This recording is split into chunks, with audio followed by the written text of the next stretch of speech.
You're running already?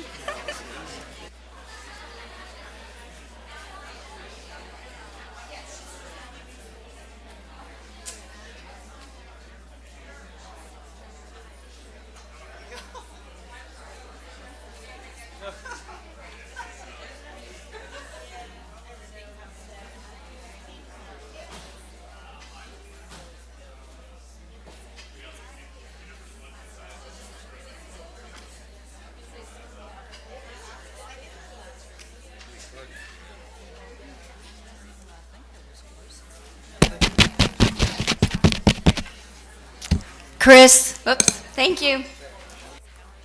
On a minute ago. All right. Mr. Superintendent, are you ready? All right. We'll now call to order. Actually,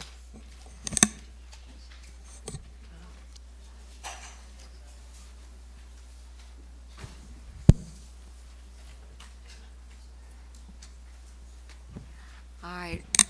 The superintendent's going to do the invocation followed by the Pledge of Allegiance. I stand. Dear Heavenly Father, thank you for being with us today. We hope that you will be with us as we make wise decisions for our school district and make decisions that are always fair to our teachers, to our support staff, but more importantly, based on kids. Lord, thank you for allowing us to come together in our thoughts and come together in our practice in order to create the best experience for our students in our county.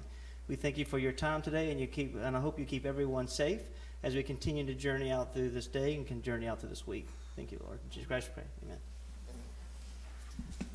I pledge allegiance to the flag of the United States of America and to the republic for which it stands, one nation, under God, indivisible, with liberty and justice for all. Thank you. We'll now call to order the school board workshop for February 27th. Welcome, the citizens of Clay County. Take this opportunity to thank you for taking the time out of your busy day to attend today's school board meeting.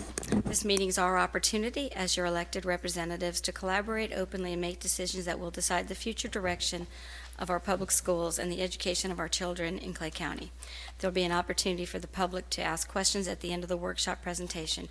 Your participation is welcome and appreciated. And I'd like to take a minute and thank everyone for all the thoughtful input we've received. I'm sure I'm not the only board member who's received literally dozens of phone calls and emails. I've even had people stop me in the supermarket, as I'm sure all of you have, to let us know how they feel. I understand that the allocations are a very sensitive topic for our entire community because they affect all of us. Employees, teachers, administrators, parents, students, everybody. We all want to keep these services at our schools. But it's important to remember that it's not always about numbers and dollar signs. There's times when we make decisions that will enhance the overall education of our children and improve the services that we as the district offer to students, even when that comes at a higher cost than the bare minimum required. I appreciate all of you have taken the time to contact us regarding these allocations. As your elected officials, it's our job to represent your interest. Today will be an opportunity for us to hear from the superintendent and staff regarding their proposed allocations for us to discuss and collaborate together. Please be respectful and courteous throughout today's discussion. We're going to do our best to allow time for public comment at the end of the workshop. Unfortunately, this room is in use tonight booked for a prior event, so we have the room from 4 to 6.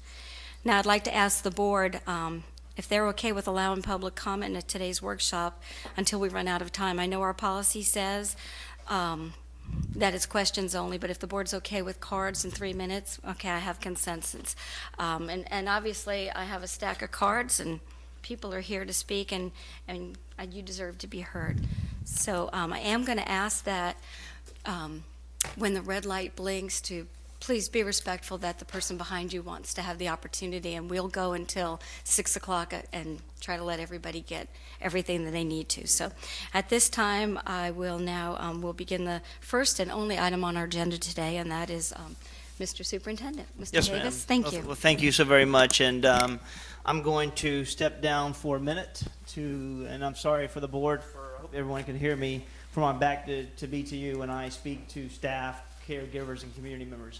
Let me say first and foremost, thank you for two things. Thank you for being here today. I really, as superintendent, respect the fact that you have this great of care for the positions that are in your school. Whether you're here to advocate for students, whether you're here to advocate for your staff, whether you're here to advocate for your children, we all know that it's hard for your time to come here and really speak and take the courageous step to talk about the great things that you're doing. As superintendent, I want you to know that decisions are never easy. And for my part, my job as superintendent is to look at every facet of this organization and determine what we can do in order to lift instruction in our culture within the entire school system. And as you know, please know that these decisions are some decisions that I will make as superintendent are going to be unpopular. Some decisions that I make you're going to give me a high five when you see me in the grocery store, and some decisions you're going to be indifferent about in reference to being neutral. But know this: for the last 2 weeks, when creating the staff allocation model, it's been very difficult for me. As a leader, as much as my job is to make sound decisions moving forward, I am empathetic to everything that we do and everything that I've created. I work continuously to problem solve with my staff, to problem solve with our administrative staff, with principals and leaders, and also side by side having some conversations with Mrs. Paiva and Ms. Dixon as well, in order to educate and discuss the steps that we've taken in order to create a fiscally responsible organization. And as I said, please know that in my presentation today, there may be some things that are unpopular.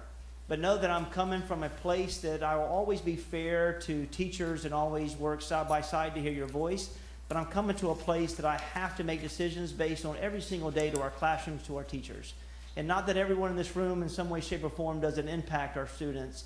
Know this, that I care, I understand, and this is my recommendation to get us back on track financially, in which I'll go through today. So this time I'll go back and I will go through my PowerPoint, which talks about multiple facets of the staff allocation plan. But I wanted you to be down here because you wanted to be here in front of you, because I'm here with you, I'm side by side, and I get it and I understand it.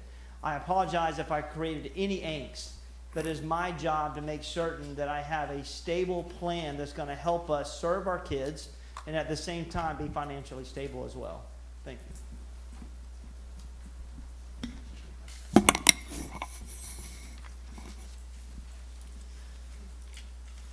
Okay,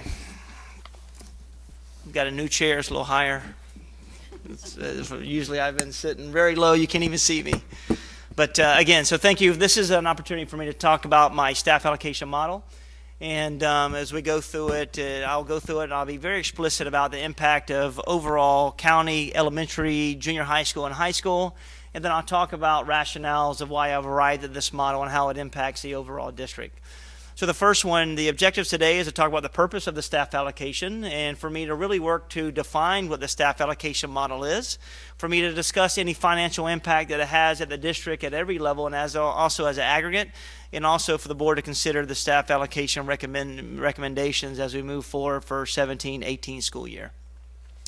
When we talk about rationale for the need of staff allocation, ultimately what this does is allow us to have equity in our schools and a standardization about how we proceed with allocations within our school district.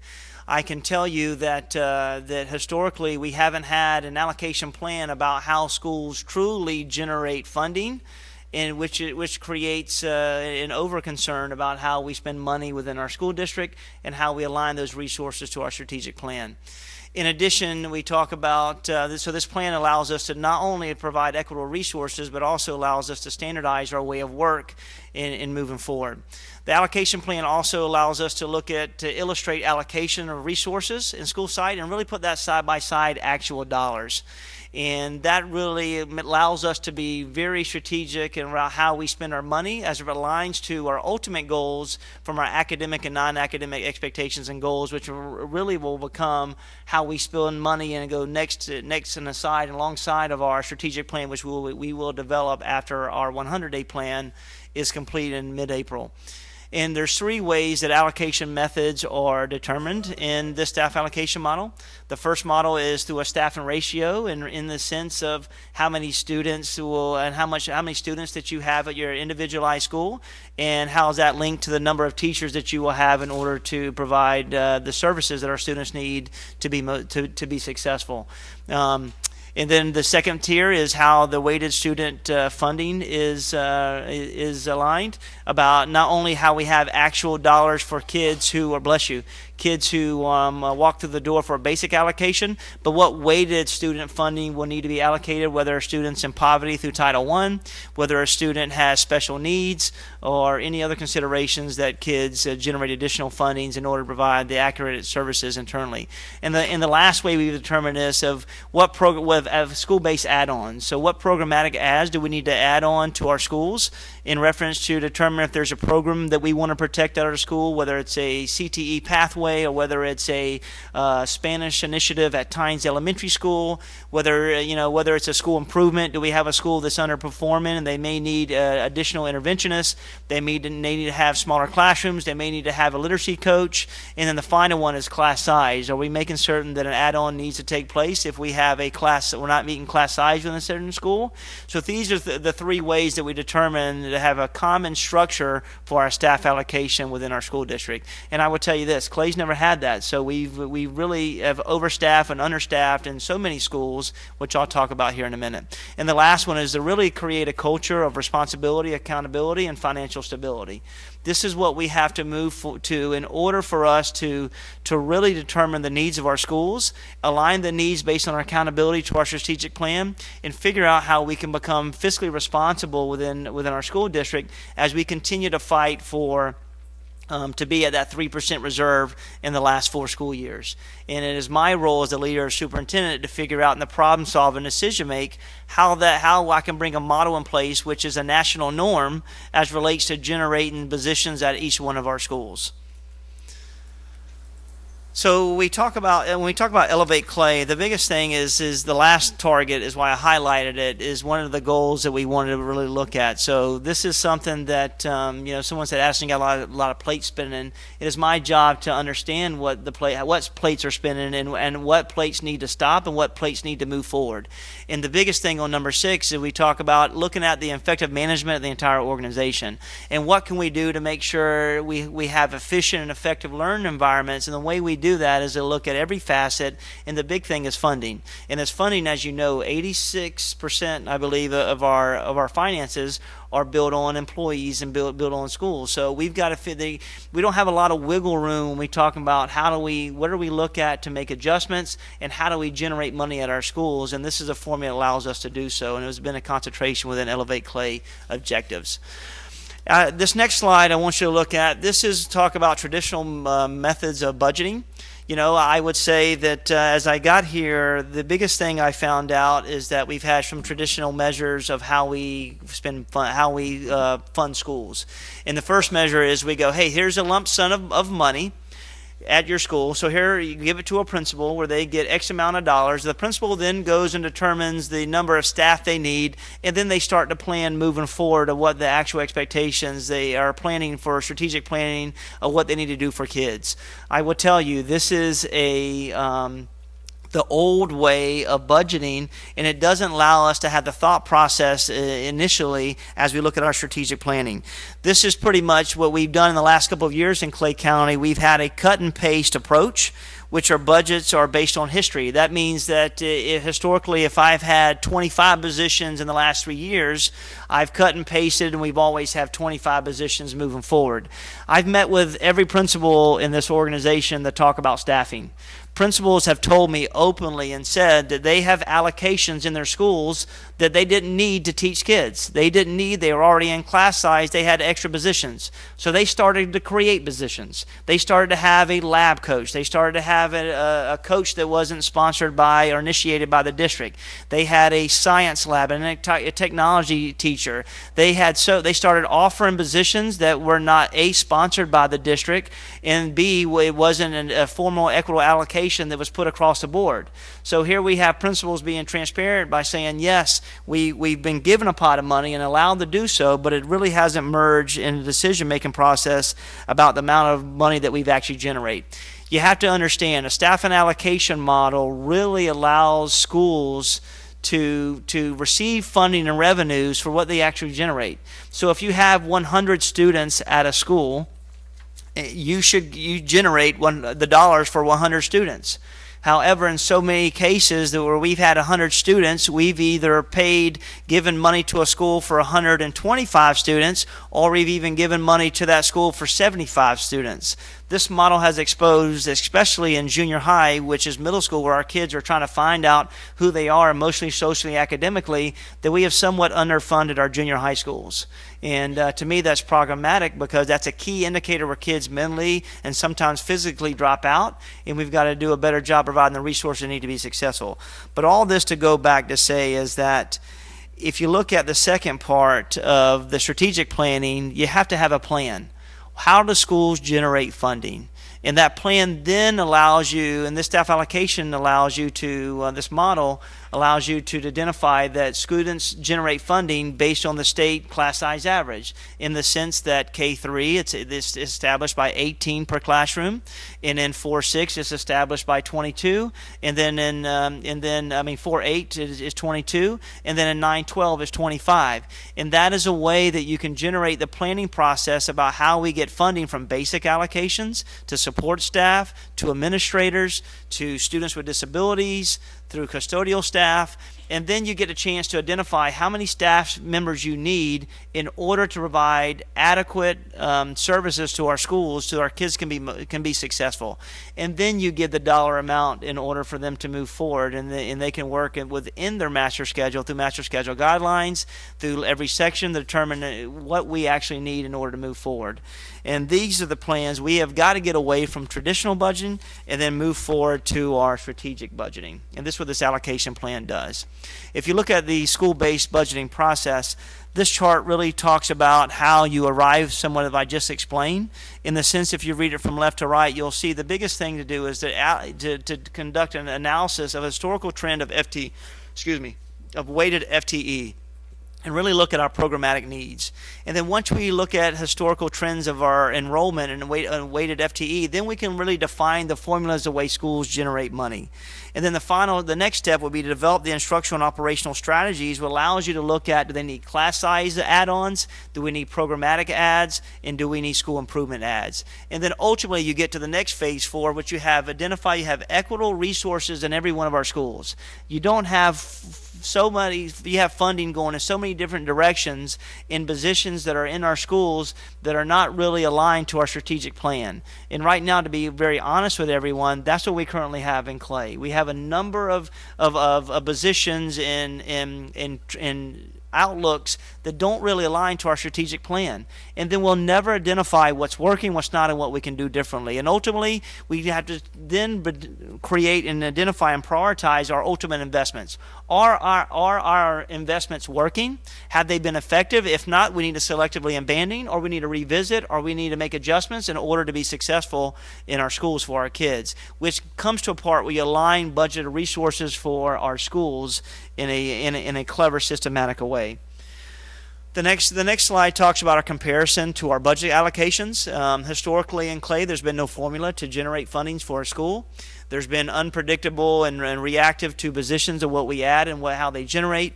There's been subjectivity about allocations in our schools, in the sense that if you were a principal and you were savvy enough to come to the table and negotiate positions, you obtain and receive those positions.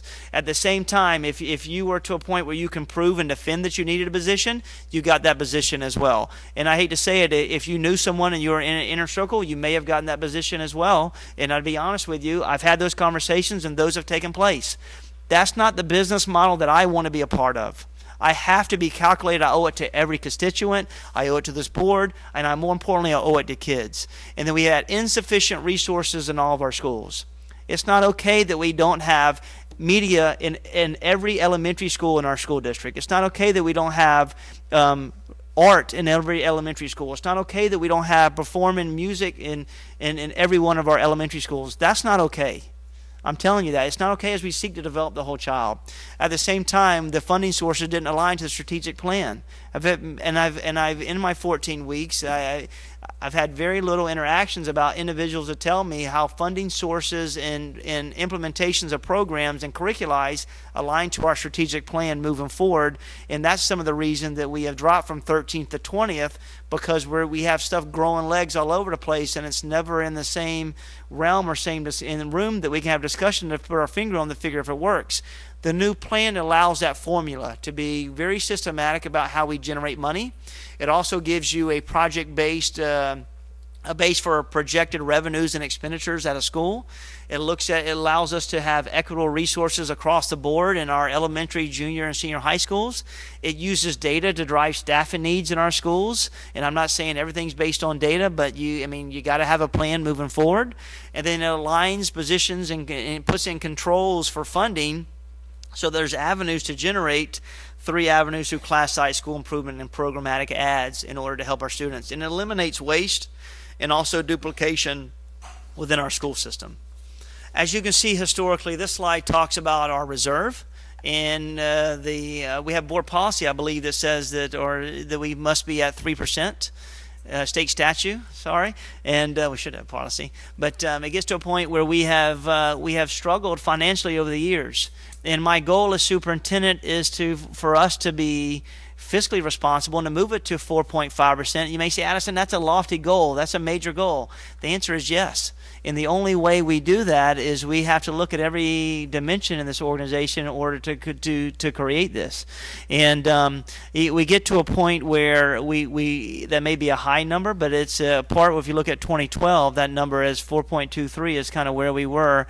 And as you look at it, we started to make significant increases in 2016. And I believe the 2016 number is potentially greater than the 2.05 that we currently have now. So ultimately, it's just a measure for us to look, and it's a goal for me to have within this organization.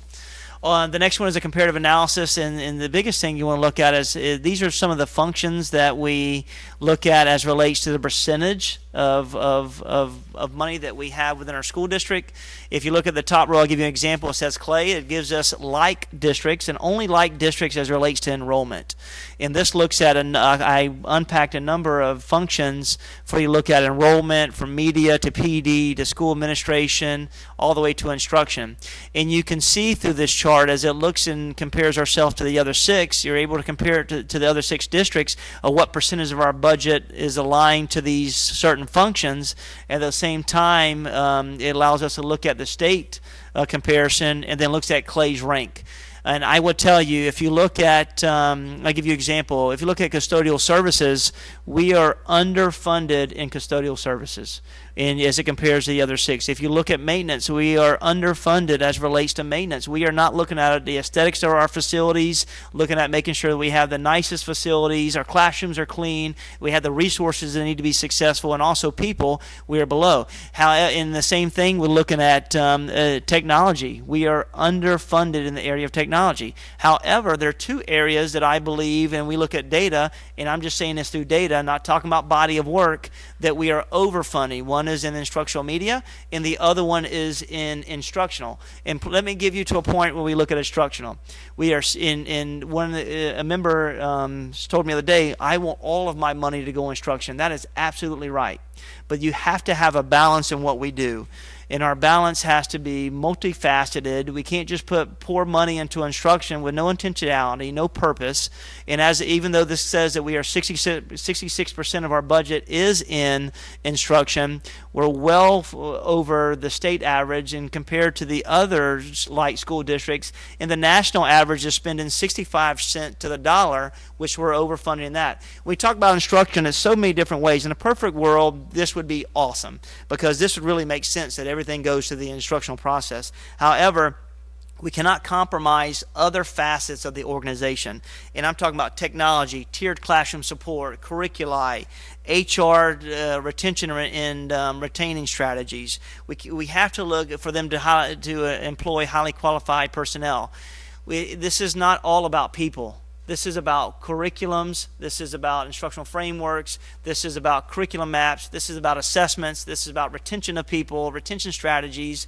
And we've got to figure out what the balance is within each of these domains to be most successful. Dr. Kemp, anything that you want to talk about from the balance perspective? Yes, sir, Mr. Superintendent. Yeah, push that button, Dr. Kemp. Yes, sir, Mr. Superintendent. Thank you for the opportunity. I'm in my 19th day, and excited about the opportunity to serve in Clay and working with each of you to help elevate Clay to make a more reliable and efficient organization. In order for us to become more reliable and efficient, it really takes a strategic effort on the board and superintendent's part to ensure that there's a balance between instruction, operations, and support. It really is, if you take our organization, it really is a three-legged stool. I mean, you have instruction, you have operations, and you have support. One without the other really will not stand, and we can't run as efficiently as we'd like to.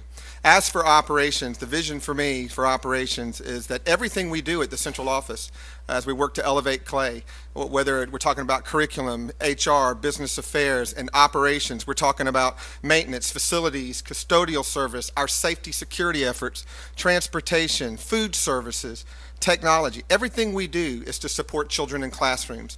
Everything we're working to do is to impact student achievement at the where it matters most, and that is, to me, in that classroom level. So, it really should never be, I've heard a lot in my first 19 days of us versus them, or central office versus school-based accounts. It's really not that for me. It shouldn't be about that. It's our job as a board and senior cabinet to try to provide the highest support to our schools. So with the leadership that we have here, I'm convinced that we can do that. I will say this to you, 19 days in, that the state of Florida has that funding formula for a reason. It exists for a reason, and it exists for districts to be able to plan to operate efficiently, reliably, and effectively. In all the districts I've served, it's always been known, and it's kind of been a non-negotiable. It has to be, because when it's ignored or treated as optional, the organization just can't achieve that balance between those three legs I just mentioned. As a former teacher, principal, and a lifelong educator, I am absolutely in agreement with you 100% that all of our support and everything we do should go into our classrooms. However, I do want to remind everyone that support does not always mean more people assigned to schools. The formula is set for a reason, and to allow that, to allow us to provide the best support. For example, 19 days in, I can tell you, Clay County students, teachers, our support personnel, and administrators deserve the safest and securest environments that are with appropriate surveillance and access controls at every school. That they deserve the cleanest classrooms, hallways, bathrooms, grounds. They deserve facilities that receive proactive attention instead of reactive attention. I've talked to principals about their needs and what they need and how long it takes to get things done. That's painting, repair, our image, the brand, how you feel when you walk into the culture of a school matters. We deserve to have schools without portables. 980 something with 740 more than 20 years old. How do we get there? We get there, that's the direct result of a lack of balance, just kind of over time. Teachers deserve to be equipped and armed with the curricular tools as well as the curriculum instructional technology tools that they need to help prepare our kids. They deserve an infrastructure that's truly a bridge and not a barrier that keeps our kids from learning. And to be honest with you, they need relevant next generation technology in every classroom. A drop-down projector, on a boom with a pull-down white screen is not an enhanced classroom. So they also deserve the highest level of food nutrition. If you think about the best, most efficient transportation services, they deserve that. They deserve to have an organization that operates with balance so all employees are appreciated for continued loyalty to the organization and don't have to work. No one should have to work for 7 to 8 years without a step, increase, or adjustment. So, with that said, all of these things that I mentioned tonight, Even as a lifelong educator, all of these things I mentioned are dollars to the classroom. And all is needed, all is expected of us as leaders, you as a board, the superintendent, and us as a team. All this community expects us to provide those things moving forward. I want to be a responsive organization that we can embrace and move forward with any challenge, but we can't do that if there's not balance. So there has to be the balance between instruction, operation, and support. Even with what is proposed this evening, I will tell you, we are far from it. But it's a step in the right direction as we look to elevate Clay to bring the right balance in, so we can do the right things for students and our employees. So I really look forward to working with you and look forward to helping in the process to elevate Clay. Thank you. Thank you, Dr. Kemp. And I would say this is me over the last 2 weeks. I mean, we get to a point where 2 weeks ago I had all kind of hair, and the last week trying to pull it out, and then that's me today. So we get to a point where, I mean, I said at the beginning, I mean, it's been stressful. It's never easy, and the decisions are somewhat difficult. But, I wish I had the hair again back 2 weeks ago. But I want to let you know that it keeps me up at night, because it's hard to make decisions that put us in a systematic approach that we haven't had in the past. So the staff allocation development, this has been created and worked through principals, school-based staff.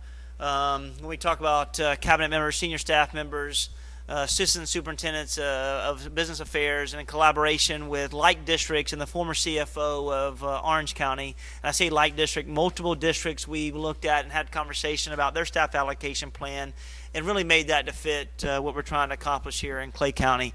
And then also participation with Ms. Paiva in a cabinet meeting to discuss what principals asked back after they went to problem solve with their master schedules.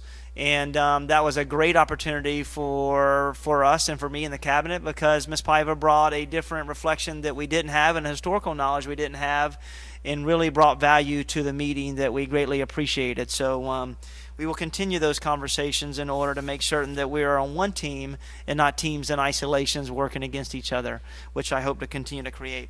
Now, as it relates to this elementary allocation plan, as I said earlier, the allocations were created from administrative staff, basic teachers, resource options, clerical, school counselors, student services, and ESE, students with disabilities. And this plan really allows us to look at a calculated approach about how you generate funding based on every scale, not just a teacher scale. But its basic teachers are based on the class size by the state, which is 18, and then also from 4 to 6 with 22 at their classroom as well. And from the basic side, every school has a classroom assistant.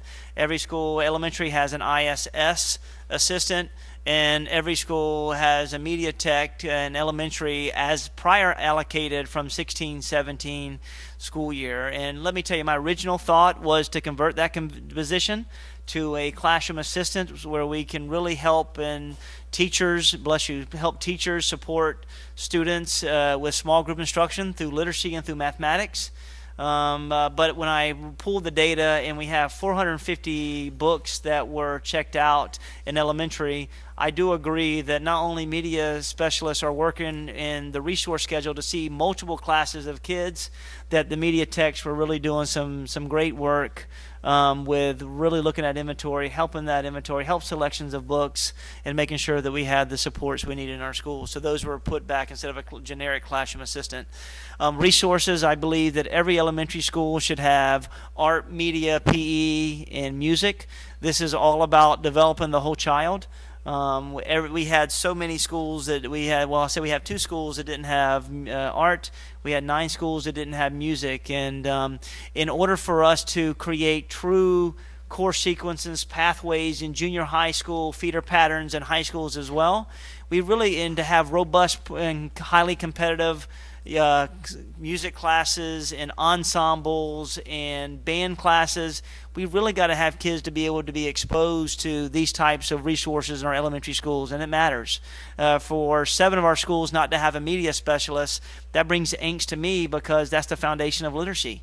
So I believe it's most important that we have these resources in our schools and have a standardized opportunity for us to continue to grow every expectations within our schools for our kids to continue to move forward. And then the resource, you generate a fifth one by a certain threshold between 900 and 1,299 students, and then you get another resource that's added on after 1,300 FTEs. And the same thing with clerical and school counselors. There's also a weighted approach about how you generate positions within our schools. If you look at the students with disabilities, historically we've had classes that I've seen classes that range between 3, 4, and 5 kids in a class, and why that is a great opportunity for us to activate learning in the classroom.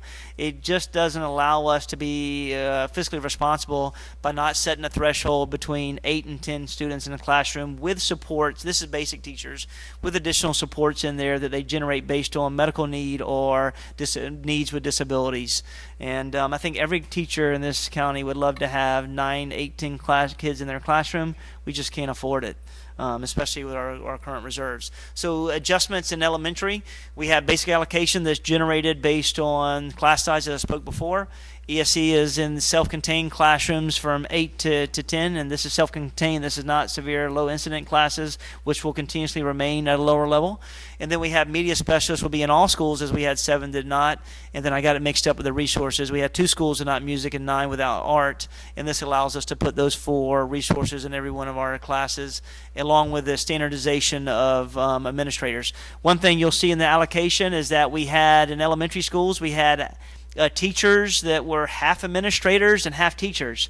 I'll be honest with you, I don't know how you do that. So what part of the day is that individual a supervisor, and what part of that day of that individual not a supervisor? So can you only, for me, I removed that and I just made it whole, because is there only, I don't know, is there only certain hours you can speak to that person about the evaluation process, or is that person a colleague, or is that person an administrator? I think that's unfair to teachers, and it's unfair to that individual in that role. So we made those whole. When we look at overall, this is a decline of 27 teachers in elementary. This is after principals have somewhat built their master schedules and really defended what they could do and could not do based on class size. So please know that this has been vetted by leaders, and leaders have provided insight of what they can handle, what they can do in order to make sure class size is in compliance, and also to protect our school improvement processes and programs.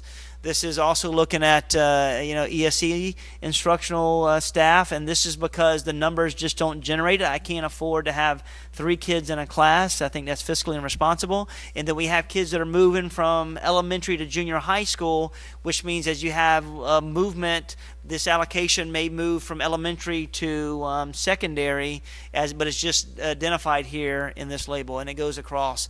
So ultimately, looking at we come to a point. I just want to put this data out here that you have 38 positions that were eliminated based on staff allocation after the programmatic adds, class size adds, and school improvement adds.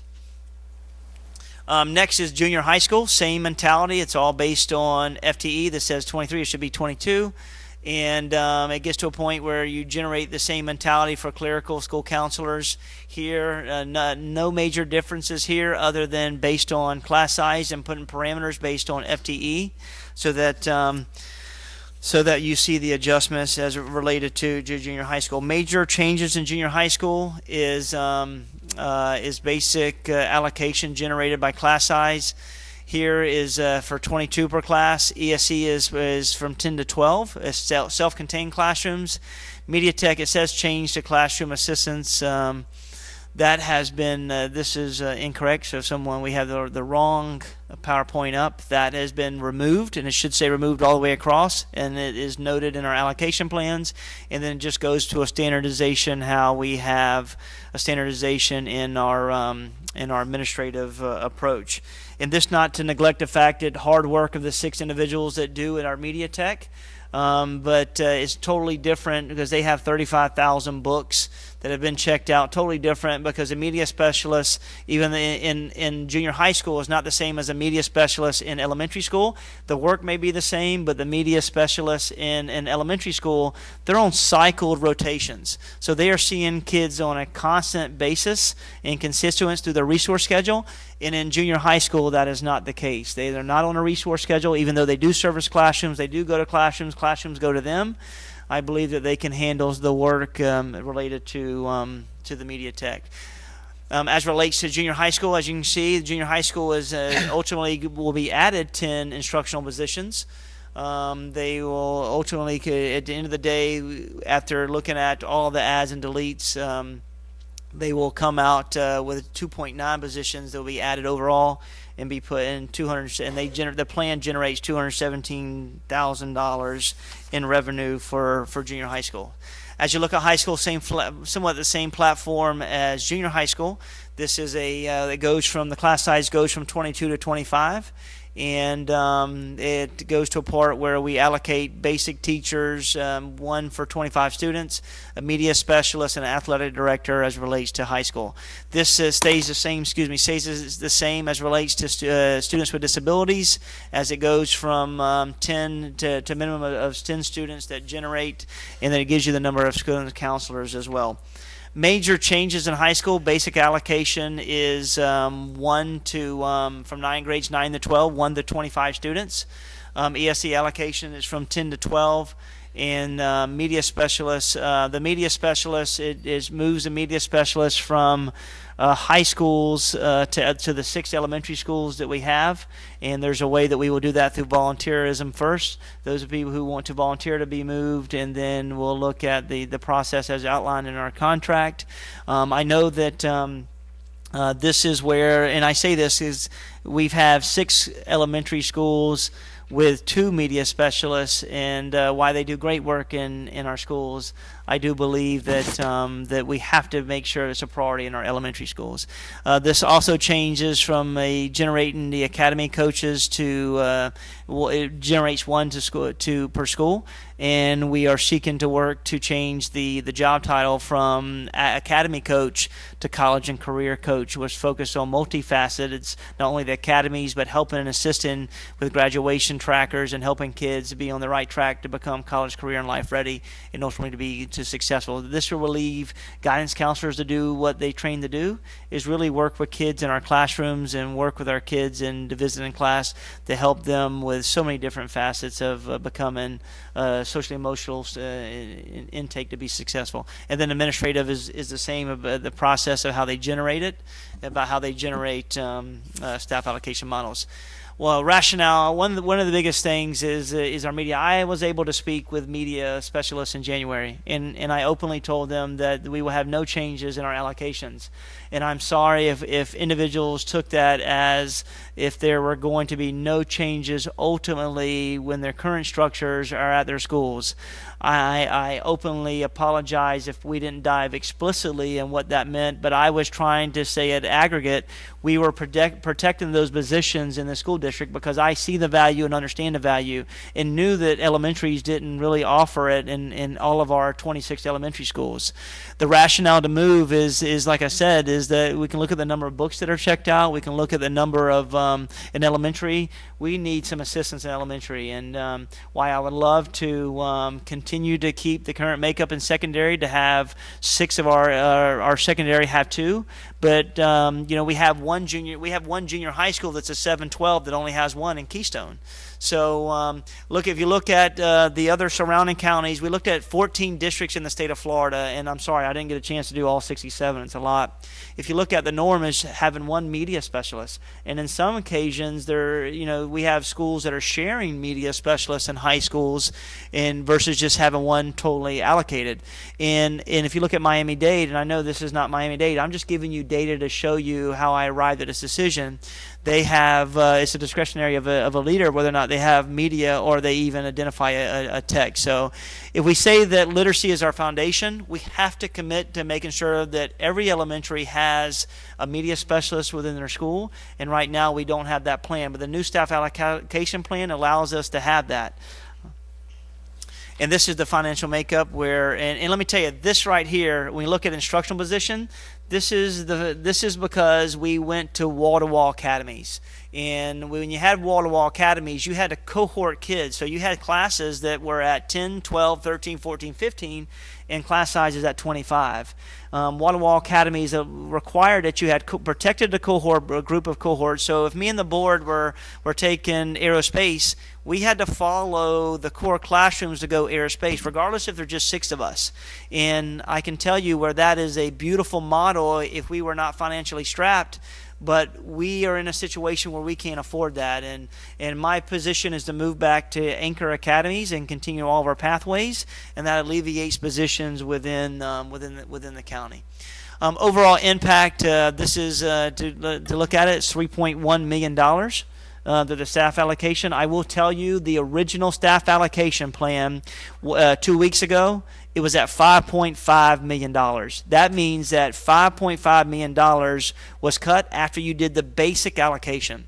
We were able, through conversations with Ms. Paiva, conversation with principals, conversations through cabinet, conversations through to looking at master schedules, we were able to come back and defend what programmatic school improvement and class-side ads need to go back in order to continue to offer the same services within our schools, and this is where we arrive.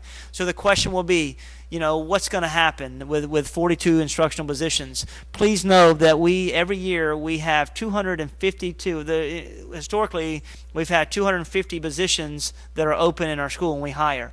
And last year was 252. And as we look at, we hire between 230 and 250 teachers every single year. And when I talk to you tonight, and I'm not talking about, when we talk about people, there will be jobs for everyone within this organization. It just may not be at the current school that they continue to service, which means we understand it's changed, it's uncomfortable. However, my job is to protect people and teachers as well, but I also have to make sure we have a model in place. So if we look at instructionally, we have 88 retirements, non-reappoints, 155 resignations, and so we have plenty of positions for the 42 teachers within the school district. The same way as it goes to non-instructional staff members. While we may be cutting in non-instructional staff, they're just the allocation may be cut at their current school, but through attrition and through voluntary transfers, there may be greater opportunity for them to stay at their schools as we hire 278 individuals in multiple classifications. All this to say is that jobs will be there for our current employees. I can tell you that. Jobs will be there. In the way we determine placement, this is not a RIF in any way, shape, or form. This is a surplus. It's through natural attrition. It's also through voluntarily transfer. Then we go look at contract status from PSC versus annual contract. Then if there's a tie through annual contract, we go to the valuation score.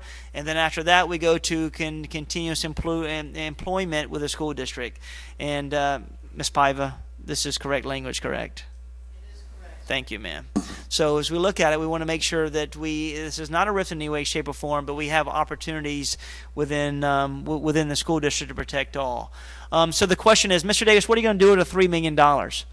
Openly, I'm going to tell you, that's the great question. We understand that the board previously approved the new charter school. That is $2.5 million going to a new charter school that takes FTE out currently of our school district and goes. So I'm just going to tell you that's two. Sorry, it says 5 million. It's 2 point. Dr. Legecko, excuse me, through the chair. 5 million or 2.5. We're all told it was 5. $2.5 million for the current for next year. Current. So right now the school district. I'm sorry, we have. They didn't have an updated PowerPoint. Right now, the school district gives $5.8 million to charter schools, to the current charter schools we have. The new charter schools is going to add $2.5 million into our budget. So ultimately, we're around $8 million that comes out of Clay County schools and goes to charter schools. Now, I'm all about choice and competing about opportunities for our kids, but where's that $2.5 million going to come from? Okay.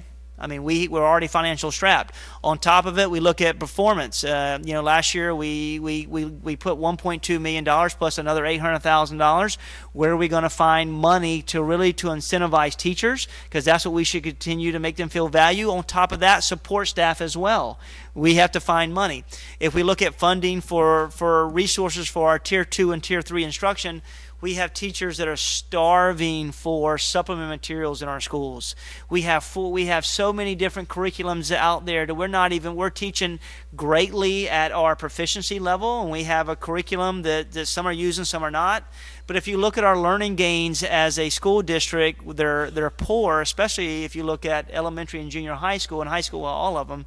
So it's because we do not have Tier 2 and Tier 3 resources that we have to have. Our plan moving forward is to have iReady in our schools to help our teachers, which is differentiated instruction opportunity for our kids to have blended learning, which allows them to have a scaffold approach to be successful, and it meets them where they are intellectually and takes them to be grade level and beyond. The same thing with the Chi 3000, the same thing with the LLI, the same thing with K2 phonics programs. We have to have an approach that says that give the teachers the tools that they need in order to be successful. And the question is, where is that money coming from? Because it's not an adoption process. And we have 6,300 level 1 and level 2 readers in Clay County in secondary schools. In secondary schools only. And I give you an example. We have one junior high school where 42% of their students are level 1 and level 2 readers. And we have one reading teacher for those students. We are not being fiscally responsible. This allocation plan allows us to do it, to look at programmatic ads and really service our kids from level 1 and level 2 to be most successful, at the same time having a high level of enrichment for all of our kids. Also to improve fund balance. We currently have $8 million in our fund balance, and I put $2 million. That number's probably $2.5 or $2.6 million that it needs to get to a fund balance to increase it to $4 million. If we look at our technology, we have $1.5 million that's got to go to technology in reference to the digital classroom. I believe that we spent around $1 million last year, and we got to spend another $1,500, and we're still nowhere near the infrastructure we need in order to help assistants to give a real true digital classroom with interactive clickers, with Chromebooks to all of our students, with an interactive board, with a response system to allow our classroom to go to the 21st century. And then we look at what we have to do from the Clay Connection Teacher Institute. For summer, we want to do intense training with teachers, and then the same thing with leaders, and then looking at raises for all of our staff members in order to be successful. This is a lot of money. We've got to figure out where is it coming from. The $3 million is not even in any way, shape, or form going to put a dent into these initiatives that we want to put in order to move our system. Ultimately, that's my presentation. I'm sorry for some of the slides that they may have that were not aligned to the actual numbers, but I was able to speak to those numbers. All this to say is that it's never easy. People thought that they would never, and this was what we talk about, they would never get rid of their home phones. Okay, they never change. They never get rid of their home phones. So many people have changed, and because they use their mobile phone. So change is not always easy. Change is somewhat uncomfortable, but it is my job to present a plan that I believe will continue to provide the resources at our schools and be fiscally responsible to this organization. I thank you for all the emails that you've sent me as well, for being advocates for your children, advocates for your colleagues, and advocates for your schools. I read every one of them. I try to respond. If you respond in the last 24 hours, I apologize. Those will be this evening or tomorrow morning. But I thank you for being here, and I look forward to hearing your questions. All right, thank you. Board members, this is our opportunity to ask questions. So, Ms. Gilhausen, would you like to start? Honestly, I think we should hear from the public first. Let's hear from them. All right. Oh, The thing before you- is, we've only got till 6 o'clock, so we Right, may I not understand. have time for board discussion. We've got a lot of cards here. I understand. Madam Chairman, may I ask something? Yes. Mr. Davis, the presentation you just gave, there were a lot of pages there that I would like to see. I think we've already had some of them, but could Yes, ma'am. you You said there were a couple numbers that you wanted to correct. I have the right, excuse me, through the chair, I mean to cut you off, through the chair, I have the right PowerPoint. It's just the old one got sent for them to upload. So that will become part of the minutes that we will upload and load, and I can send it to you Yeah, as well. I'd love to see that because there were some things on there I hadn't seen before. I know y'all Send the would. Okay. PowerPoint to Yes, each ma'am. board Thank member. you. Absolutely. I just had one question quickly. There is a number of pages on the back of this allocation package that we are given today that are different than the one we were given on Tuesday, that are from the district office, but they are teachers and things, and you didn't speak to that at all on how those decisions were made. And I had several phone calls from employees on those specific ads, and I wasn't, I wasn't. I didn't have anything to go to. Yeah, if there's anything explicitly that we can have conversation about, you can ask me here, or I can answer individually. What we tried to do with staff is to look at the district level to see if we were overstaffed or understaffed in certain areas, and try to figure out if we can divvy up certain responsibilities, and if we could not, do we need to create a certain responsibility in order for us to be successful. So this package is everything except your leadership team? Correct. Yeah, this package only includes, is my understanding through collective bargaining, that we had to present instruction and support staff at this time due to evaluations being finalized. So this doesn't include administrative staff, which will go later around probably beginning, I think we have to get it by the beginning of May. Is that right, Mr. Broski?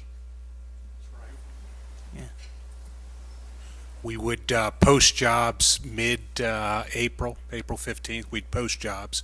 So in order to facilitate that process, we had to reallocate support and instructional personnel.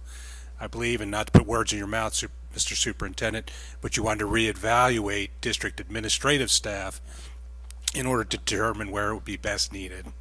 The reappointments have to be on the April 1st agenda, or April 2nd Correct. agenda, is that On correct? the first week of April. So then in April, will you bring the administrative allocations to us to that meeting? Mr. Broski, does it have to be April, or can it be May?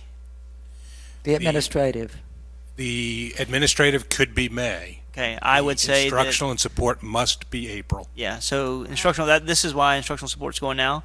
I would probably wait until May to determine next steps for administration. That way we continue to understand who they are, what they do, and in order to make decisions moving forward. All right. Thank you. That was a very good presentation. We appreciate you explaining everything as well as you did. I think we all appreciated seeing the formula. It's something we haven't seen before, not since I've been on the board. So there's 25 cards here, and we have less than an hour. You sure you want to have public comment and not board discussion? All right. There probably won't be time for board discussion if you're all okay Well, I with guess that. we'll discuss it Thursday night at Thursday the board night. meeting. All right. The first card is Miss Renalee Paiva. We are going to use the red light tonight, the timer. You've got how many cards? 24. If I was people looking if for the people little could cut thing it to If you two go less than 3, if people could cut it to 2 minutes, we Once could you hear get in. everybody. I was just kind of looking. Hi, okay. Renalee Paiva, I'm the president of the CCEA. I have so much to say and not enough time to say it. As the president of the CCEA, I only have one focus, and that is to advocate for the children and teachers of Clay County. I don't care what other counties do. I care about what we do. We are a family in Clay County. We care about each other. When cuts are made in Duval, those teachers can go to TU, ViStar, Florida Blue, Aetna, and it used to be able to go to CSX. But when you cut in Clay County, you dislocate teachers. You dislocate people. You dislocate families. You are the biggest employer in Clay County. When you cut people, you move families. Our families. Okay, I get it. We're adding a charter school under the biggest con of the world called school choice. We need another, I thought it was $5 million, that's what I heard before, but I guess it's only $2.5 million. I'm grateful for that. Dollars of public funds to give away. So what do? We cut public school employees. We cannot get together and think of anything else, can we? I am not going to go allocation by allocation. These people will. I am going to say loud, right here and right now, why don't we think outside the box? Let's look at other means of revenue and leave some of us alone. 3 years ago, we hired Kelly Services because they were going to save us money and takes something off the administrator's plate. Our subline was $2.3 million. Now our projected sub-item line is $4.6 million. Why? That would mean that each teacher takes 21 days off. Of course that's not true. Remember the year that you couldn't pay us? One of them? And you gave us a bonus of $100 per sub day? Remember this? Up to the 10 days we had a year, it cost $1,000. You know, we only had a subline of $2.3 million, so we didn't put it on the salary. We gave it, yes, because teachers take all those days off. George Copeland almost had a heart attack because I think he paid over $4 million to the teachers on bonuses because our teachers in Clay County don't take the time off. Now, how about a task force on the real poverty levels in Clay County? All our families that don't direct certify because they're too busy working their butts off trying to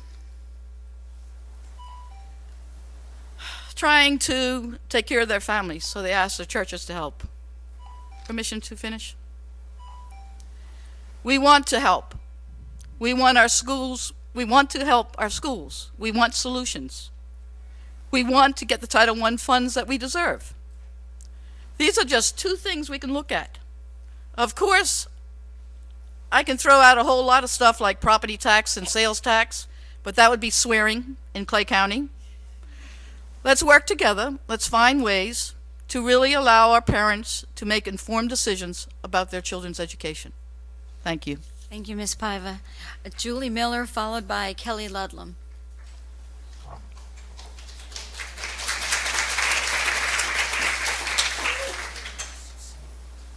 Hi, I'm Julie Miller. I'm a media specialist at Ridgeview High School. First, I want to say I do agree with you that all schools should have media specialists. According to the 2016 Scholastic Library Report, students don't instinctively know how to navigate the information that they need, whether it's print or online. And 75% have no idea how to locate articles and resources they need for their research, while 60% don't verify the accuracy or reliability of the information they find. I can attest to that because I have recently taught 15 class sections a lesson on discerning the credibility of news sources, and these students need professional guidance in this area. This is where librarians play such an important role in schools. Our libraries are so much more than our circulation numbers. First of all, instruction is our main focus. We teach classes in and out of the library in collaboration with our faculty. These are data-driven lessons on 21st century skills that enhance the curriculum. We teach students and teachers how and why to use databases for research so they can use scholarly resources rather than unreliable information on the web. We provide equitable access to computers and other resources for students. We are technology leaders in our school. We train teachers and students in new technology and model new technology such as the Google apps in lessons with the classes. We provide student connections through after-school programs and activities like book clubs, community service opportunities, library advisory boards, tutoring after school, and other groups. And we promote literacy and reading year-round, not just during Celebrate Literacy Week and Teen Read Week, but we celebrate it then too. On top of that, we have a lot of really boring administrative tasks that I'm not going to bore you with, but believe me, they do take up a lot of time. With only one certified media specialist at each high school, it would be impossible for us to maintain anything even closely resembling the current level of service that we provide to students, faculty, and staff. I can't teach a lesson effectively if I'm also expected to keep the media center running for faculty and students who stop by with questions or other needs. Then there are the contractual issues. We are given a planning period and a duty-free lunch. How is that supposed to work if there's only one person manning the media center at high schools and junior highs? On top of that, what about if I have to go to the bathroom? Do I have to kick out the students? I'm sorry, I can't supervise you right now. I have to pee, so go back to class. On January 4th, at the media specialist training, Mr. Davis, you gave us the impression that you were going to take some time to see how libraries operate in Clay County, that you were going to give us the opportunity to demonstrate our value and our impact on student learning and achievement. All we are asking is for you to give us that opportunity. And my invitation to you to visit my library remains open. Thank Ms. you. Miller, before you sit, would you just take a second and explain to us what the Florida Power Media... Florida Power Library, yes, Library. ma'am. Currently, my school is trying to achieve Florida Power Library status. It's very comparable to National Board Certification for Teachers. We have 3 other schools in the district that have achieved this status already, and it is a very big undertaking and a very big status achievement for our libraries. So at this point, I'm kind of wondering, do we continue trying to go for this when I don't even know if I'm going to be at the school next year? Thank you. Appreciate it. Ms. Kelly Ludlam, followed by Kelly Goodwin. Hi, my name is Kelly Ludlam. I live at 1934 Salt Creek, Fleming Island. I am an elementary technology resource teacher. I sent some letters to the board members, and I have to say, I'm really sad for the kids. I know I'm going to be fine. I'm going to have a position. I may even like it better. I don't know. I'm willing to try. But the kids are going to lose out. I've been a technology resource teacher for 9 years. I've had over 4,000 students. And not just for 1 year, I might have had one of those students for 6 years. So multiple years I have the same students. I've introduced 1,200 students to robotics. I teach robotics in my classroom. I do robotics club. I do robotics team. I take 180 unique users daily into the One Clay portal. Without a technology resource, you're going to see the portal used way less because the kids aren't going to be able to get into it. I can tell you there are children right now I've been working with all year who still have trouble logging into the computer and logging into the portal. We expect our kindergartners to type in an 8-digit student number. I provide them a card, and a 6-digit student number and an 8-character password with 3 types of characters. It has to have an uppercase, a lowercase, or a special character and a number. And that's very difficult for kindergarten. From there, they have to log into the portal. There's supposed to be a one-click into the portal. That doesn't work at my school or on my computers. I don't know why. There's been a ticket in forever. But those kids, in order to get them into the portal, they have to type in their lunch number again, and then they have to type in their password again. So right now, they have a goal. Their goal is to learn their I can statement is, I can log in by myself. We're not there, but we work on it. Work past the tiers. 500 students I've taught to log into the the parent portal, the student portal, where they can see their grades. I have kids who've never seen their grades before. They didn't know how they were doing. They can log in and say, oh, I have this grade, I have that grade. Teachers don't have time to teach these kids, and hands-on is the way to learn. If they can't get on a computer, they can't do it. 800 students or more have been taught how to log into email and Google Apps for Education. I teach them how to log into the apps. I had a parent stop me today and said she couldn't believe the professional graphs her 6th grader made for the science fair. She said her daughter typed up the report in Google Apps. She made up the graphs, printed it all out at home because I taught her how to use those apps. Over my 9 years, 1,200 science fair participants have made graphs with me. I individually help anyone who needs it, and I teach the whole class how to make graphs.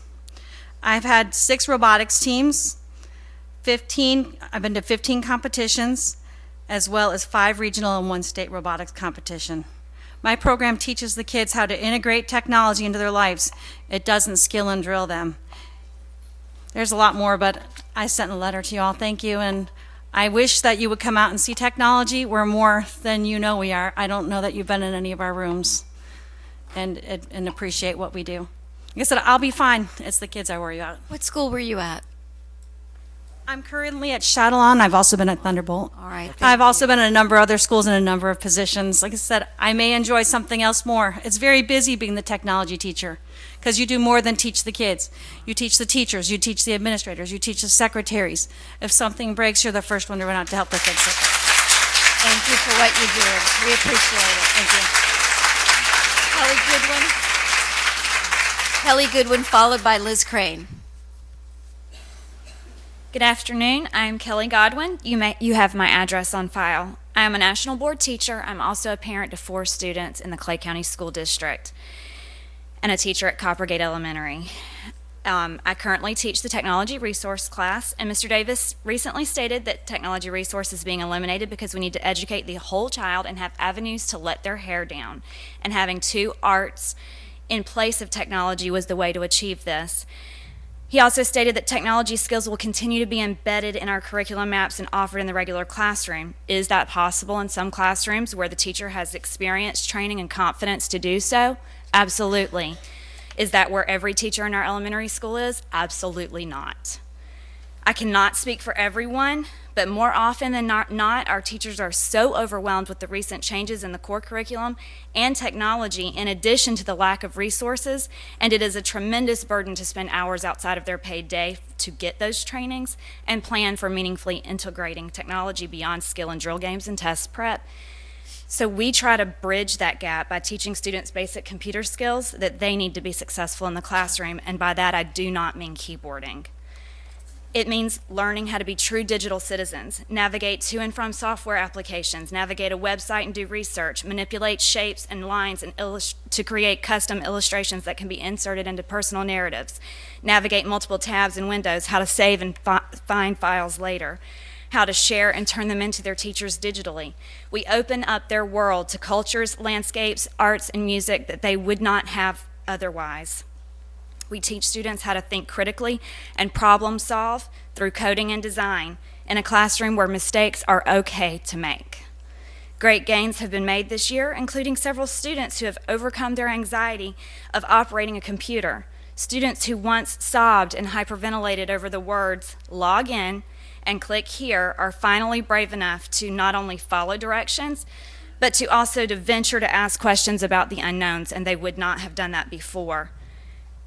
Many students are thinking ahead and asking, how do I? And push me to take them to the next level. Students leave my class each day grinning from ear to ear, telling me how fun that learning experience was. I am passionate about technology, but more importantly, the great impact that it does have on our students.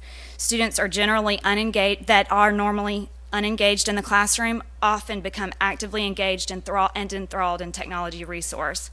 Students who thought computers that were just games realize that the wealth of knowledge at their fingertips can be exciting, inspiring, and motivating. Students are gaining life skills in an exciting and engaging format where content can be driven by student interests while still achieving computer science standards in kindergarten through 6th grades.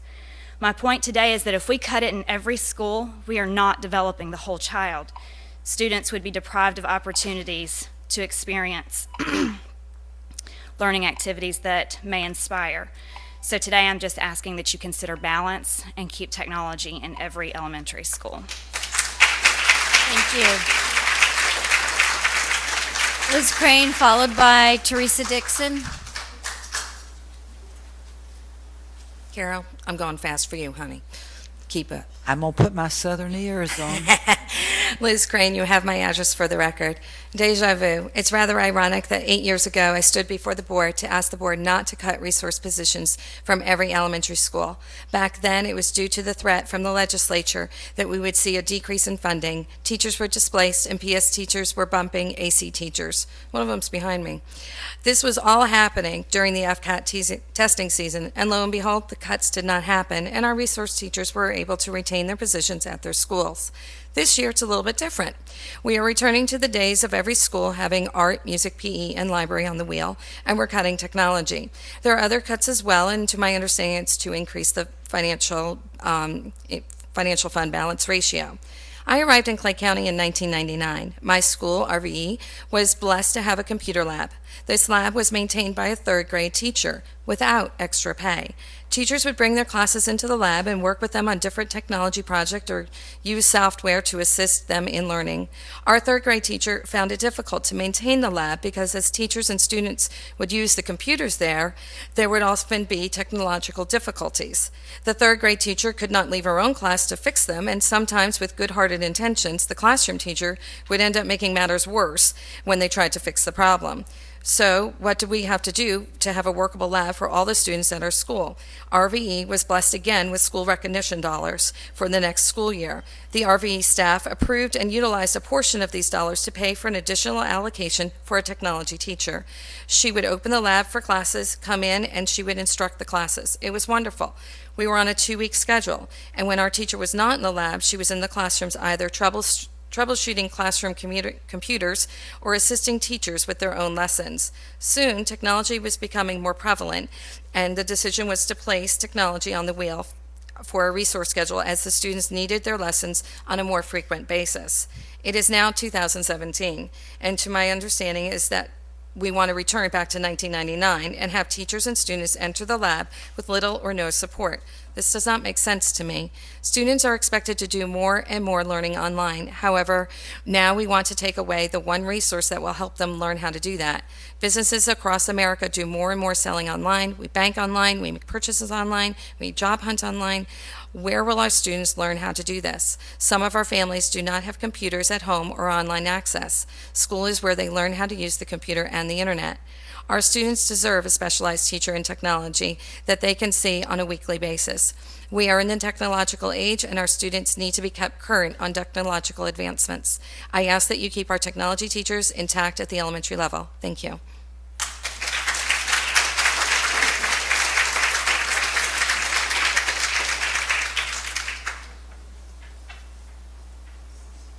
Hi, Teresa Dixon. I'm president of CESPA. So I'm the first one to come up here and speak about support cuts. And I just want you to know support cuts are really nothing new for support. It happens almost every year that there are cuts to the support world. I do have some concerns, however. Number one, the media text that I see being eliminated from the junior high. My concern here is a lot of what I'm hearing here, no resource teachers and so on like that. Your media techs are often one of those people that the teachers, staff, and students can go to help and to assist with any technological difficulties, especially since within the last few years we've seen a drastic, and I mean drastic, cut in our techs, our computer techs that are at the schools. We used to have one computer IT person at every school to help with problems that would happen during the day. Now we have one person that's shared between 3 or 4 schools. And I know as a testing coordinator, when something goes wrong at my school technologically, it's very difficult, or more difficult, to get that assistance because these guys and gals are spread so thin. Your media techs help fill that spot in many cases. So I'd like you to think about that. The other thing that I see are a lot of cuts in our LPNs regarding staff. And I understand cuts have to happen sometimes, but I want you to think about the impact of the cuts that are being made. Your RNs right now are currently doing a great deal of their work involves Medicaid billing. Medicaid dollars bring in a lot of money for this district, a lot of money. With that RN being responsible for verifying every bit of that Medicaid billing, you cut all those LPNs who are assisting in the actual care for the students while the nurses also caring for the students but having to do this massive paperwork in advance. And there's going to be cause and effect in that. So I think that needs to be considered. It could cost this district an enormous amount of money if that billing is not done appropriately, and if your nurses are so backed up with the other duties without the assistance of the LPN, it could really cost you. The other thing I just want to say is our contract regarding CESPA is a little different from the teacher contract. We do have language that talks about surpluses, and actually the language that we follow is our reduction and recall language. So as you're making these cuts, I want you to be aware that we're going to be watching to be sure that seniority plays a role in these cuts and how people are moved about. That's going to be very important. That follows contract language, and if we need to, we can have a discussion on that. Thank you. Madam Chairman, could I ask her a question real quick? Ms. Dixon, can LPNs do the Medicaid billing, or does it No, have ma'am, to be it has RN? to be an RN. Okay. RN has to do the Medicaid billing. Okay, thank you.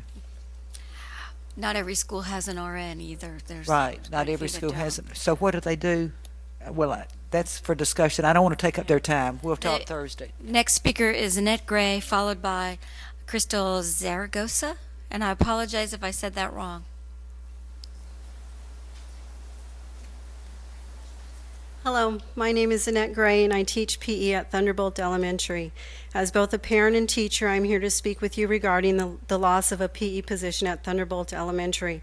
My credentials consist of being a National Board Certified Teacher, assisting with benchmarking at the national level for the National Board of Professional Teaching Standards, and having a master's degree in Ed Leadership. I have worked at Thunderbolt since its opening 17 years ago. Of these 17, 15 have included 2 PE teachers. As our enrollment increased, we have maintained at least 6 resource teachers, including technology. At times, we had 8. The allocation proposal will drop us to 5. We currently have just under 1,000 students. This is comparable to a local junior high that had an enrollment of approximately 1,039 students, but had 4 PE teachers. With 2 PE teachers, we currently see the students about 6 days in a month. Losing a PE teacher will drop the days with the PE instructor to sometimes only 2 days a month. Recess is not PE. We currently see class sizes up to 28. When we co-teach, which we often do, we see classes of up to 55 students. We teach a total of 50 classes and are responsible for covering 309 standards. We assess almost 500 students with the FitnessGram protocol to determine achievement of healthy fitness levels. This currently takes us a month and a half to complete. This high workload is due to the size of our school. Again, just under 1,000 students. We have worked very hard creating a quality PE program at TBE.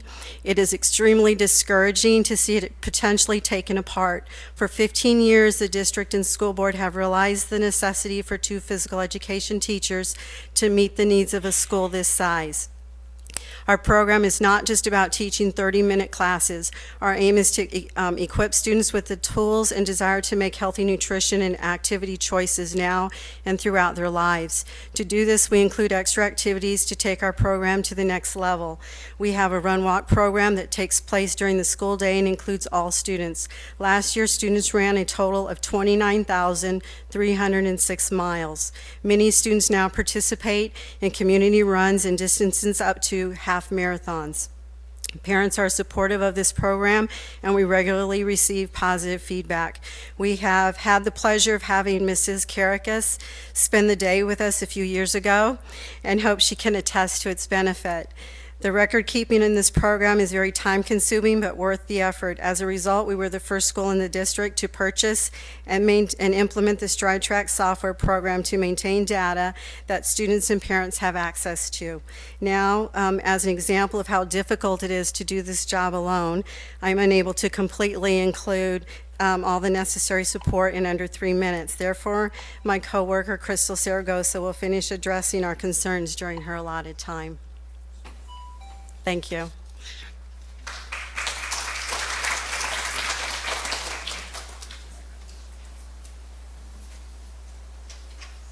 My name is Crystal Zaragoza, and I am a PE teacher at Thunderbolt Elementary and will now continue speaking about the loss of 1 position at TBE. In addition to Run Walk, we participate in community fun runs. We annually participate in the American Heart Association's Jump Rope for Heart program. We sponsor our track team, giving up mornings and afternoons for tryouts. Students have participated in Relay for Life activities with our sponsorship. We took a group to Fuel Up to Play 60 workshop on a Saturday in October. 44 of our students are participating in the Junior River Run, and this does not include the students who will run the full 15K. All of these extra activities we implement do not include the daily responsibilities we have to teach our classes, write lesson plans, maintain a web page, communicate with parents, and keep up with all assessment data. 1 PE teacher cannot keep up with the standards we have worked so hard to set. Again, the size of our school population will be a major obstacle. The 2016 U.S. report card on physical activity for children and youth shows that 3/4 of American children do not meet current physical activity recommendations. This puts them at risk for increased health problems. We are at a time when quality physical education is important in addressing this problem. Physical education is being recognized as an important part of all students' well-rounded education. This is supported by the Every Child Succeeds Act. Why would we take a step backwards here in Clay County? Florida statute section 1003.455 requires 150 minutes of physical education each week for elementary students. It states that it is the responsibility of each district school board to develop a physical education program that stresses physical fitness and encourages helpful, active lifestyles, and to encourage students in kindergarten through 12 to participate in physical education. It also states all physical education program and curricula must be reviewed by a certified physical education instructor. Recess should not take the place of a structured physical education program. We are asking that we be allowed to maintain what we currently have to meet the needs of this school. We are asking the Superintendent Davis and the school board take into consideration our unique needs as an elementary school with such a high enrollment. Students' needs come first. Thank you for your time and consideration. Thank you very much. Our next speaker, Christy Torode, followed by Michelle Roberts. I hope I said that correctly. Thank you. Good afternoon. Thank you for having this forum for us to express our opinions. We do appreciate it. I'm Christy Torode. I have lived in Clay County for 36 years. I have been an employee of the Clay County Schools for 5 years and have enjoyed every minute of it. What I want to address today, did I say I'm a media specialist at Oakleaf? I'm sorry. At the agenda workshop, Mr. Davis, you pointed out, and again you pointed out today, the difference in circulation for elementary schools and high schools. And if you look at that one number without giving it some thought, there, you say, oh, well, the high schools are not doing their jobs. We don't have a lot of circulation. So I know you didn't mean that, but I want to explain a little bit more about what we do and how we come to that. At the elementary school, you did say that they have weekly scheduled visits, and every student goes through and checks out books. At the high school, we really don't have set times for students to come in and check out books. The students can come in before school. They can come in after school. They can come in at lunch. They can come in with passes from their teachers when they've finished their work in there. So there's not a resource schedule that they can come and check out books daily. Last week at OHS, out of the 4-day school week, we had classes in the Media Center, full 6 periods, 3 classes for 3 days of the 4 days. We had classes all in there. Did those kids check out books? Most of them did not. Did they work? Yes. Did we assist them? Yes. They learned, we were an integral part, but they didn't check out books. We are also used as testing centers, the Media Center. At OHS, I counted today, from now until the end of school, we are going to be closed 34 days for testing. If you're closed, your patrons cannot see you. That's students and teachers. So that's an issue. Also, when you look at the numbers, Mr. Davis, at the elementary school level, you said there was 450,000 books checked out. Now, elementary school books usually have an average, and it's been proven, of 4,000 words. That's picture books, easy readers, chapter books. 4,000 words, 450,000 books. That's 1.8 billion words those children have read.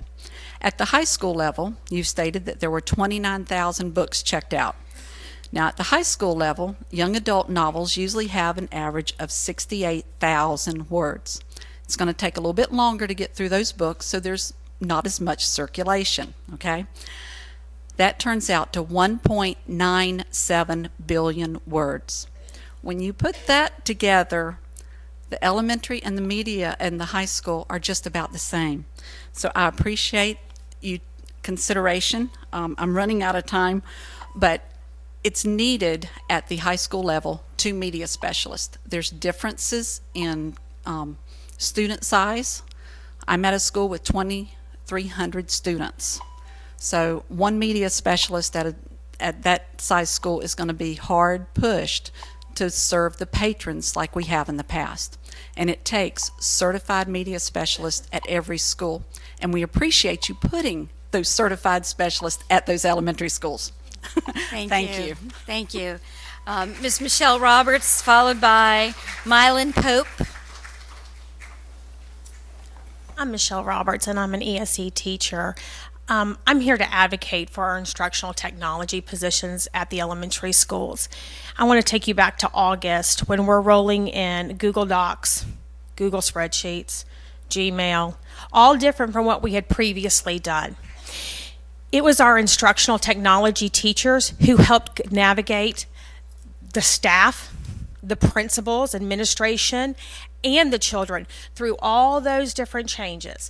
Now we have children that every child in Clay County has an email account, and they're learning how to do these Google Docs. Well, as a person who taught a regular ed grade for several years, I didn't have time to do all those technology things. I was too busy getting my children ready for a test that they had to take at the end of March that would determine whether or not they would pass that grade level.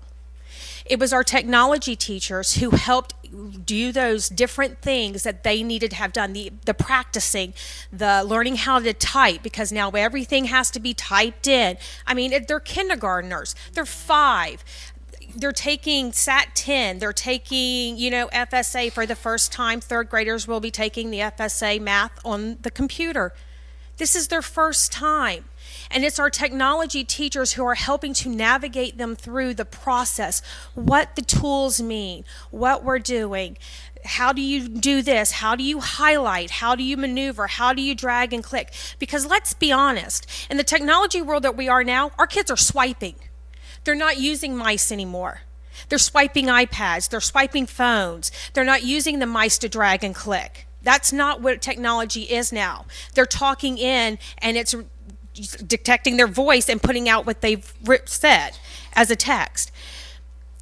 Even with all of that, our technology teacher, and this has been for many years, our new one and the one that I've had for the past several years, they run Teacher PD for technology, Google, the Chromebooks, the educational apps. They troubleshoot basic computer because, let's be honest, elementary gets the hand-me-downs from the high schools and the junior highs, so there's lots of technology issues. I myself had one that the county caused, and it was my instructional technology person who fixed it. So they do that on campus, and they communicate with the instructional or the instructional support people at the county office. They create and implement individualized student account plans with fellow teachers on teams and the student passwords. Now, these little kindergartners, they have to change their passwords every 90 days, just like we do. They're 5. Okay, I can barely remember mine. I don't know how a child can remember that. They help with that. They help with digital resources, the purchases for the media center. They test and proctor these computer-based testing they're running. They test application practice for students. They store technology resources. They help inventory for additional items such as the mice, the monitors, the power strips. They fundraise for the purchase of new technology resources because we're not getting it from the county. The one that we have now sends out a weekly flyer on educational apps that can be used in a classroom, that can be used with those Chromebooks, the iPads. They create and maintain a computer lab calendar for teachers to sign in, and this is on 2 labs, sometimes 3 labs. They coordinate and schedule the computer-based testing with the district coordinator, and they can coordinate and schedule professional development opportunities with district personnel at DIS as well as the county office. These people are vital to what we do on a daily basis in elementary education. You want more technology, you want more they're hands-on with the technology and them doing this digitally and them doing this digitally. Well, then give us the resource that we need and keep our technology teachers in our schools, because they are the ones that are meeting those standards. They are the ones that are helping us. They are the ones that are teaching these children, guiding them, navigating them so they can be the most successful they can possibly be. Ms. Roberts. Thank you. There's others who want to speak. Thank you.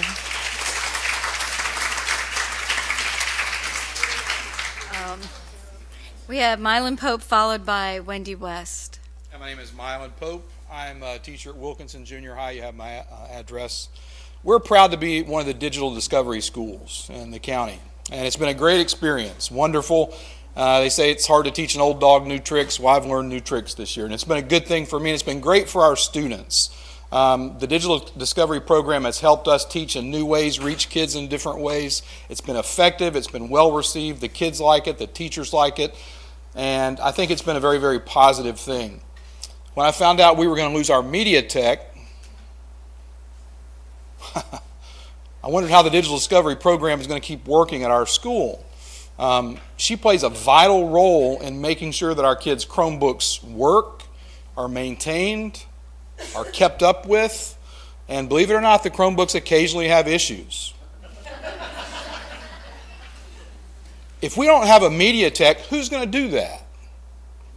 Well, what will happen is there will be another responsibility given to a teacher or someone else who doesn't have the time to do it, and it won't be done correctly and it won't be done efficiently. And it drives me crazy to reduce people to statistics and data pieces. Our media tech has a name. Her name is Debbie Christie. And I can't imagine our school existing without her. And I don't know if any thought was given to the digital discovery schools or not, but we're one that needs our media tech. And if it's going to be eliminated, things are going to have to be figured out about how we're going to deal with that. So the digital discovery program has been very positive, been great, but we don't need to lose our media tech. And I'll be less than 3 minutes with Thank that. you, Mr. Hopefully that's clear. Thank you very much. Our next speaker is Wendy West, followed by Mary Barth.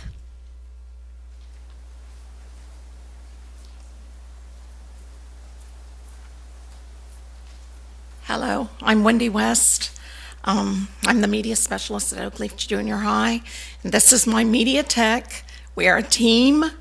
We work very hard together. She is distributing packets to you of letters written by our students and teachers of how important both of us are. Both of us are very important, not just me. I honestly say I could not do everything I do without her.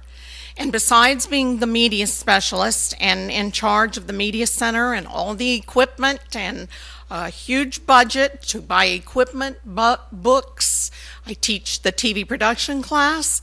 I'm also the Facebook manager and the webmaster. I don't know how I will be able to perform all these duties without the assistance of Miss Duggan.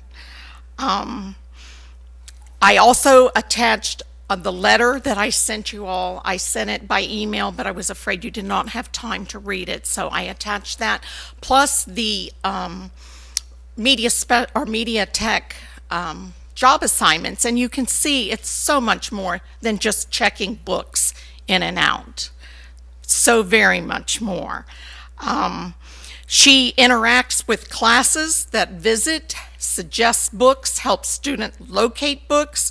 We reset probably about, it feels like about 1 million passwords every day. We have to do that because our tech teacher, he's not a full-time tech guy there, and who is in charge of the enhanced classrooms? He's in class, I'm with classes. Mrs. Duggan is the one that immediately goes out to help these people get their classrooms up and running. It's very important, and that affects teachers being able to teach and students being able to learn. When we are not able to, if I were with a class and Mr. Walker is with a class, we would have no one to go out there. And I know Mr. Davis had said that that shouldn't be a job for media, but that's a perfect world, and unfortunately, we don't have a full-time tech guy in our class to take care, or in our school to take care of this. And our school is very large, over 1,500 students. So without her, I don't know how it would be able to provide the services that we provide every day. Mr. Davis, you said that because our circulation statistics are not as large as the elementary schools, that you felt that media specialists can do it all. We can do it all by ourselves. And we can, because we do. We do a lot of it by ourselves. But how well will it be done? And will the cost of saving $133,000 justify the impact it will have on teachers and students? Thank you. Our next speaker is Mary Barth, followed by Vicki Kidwell.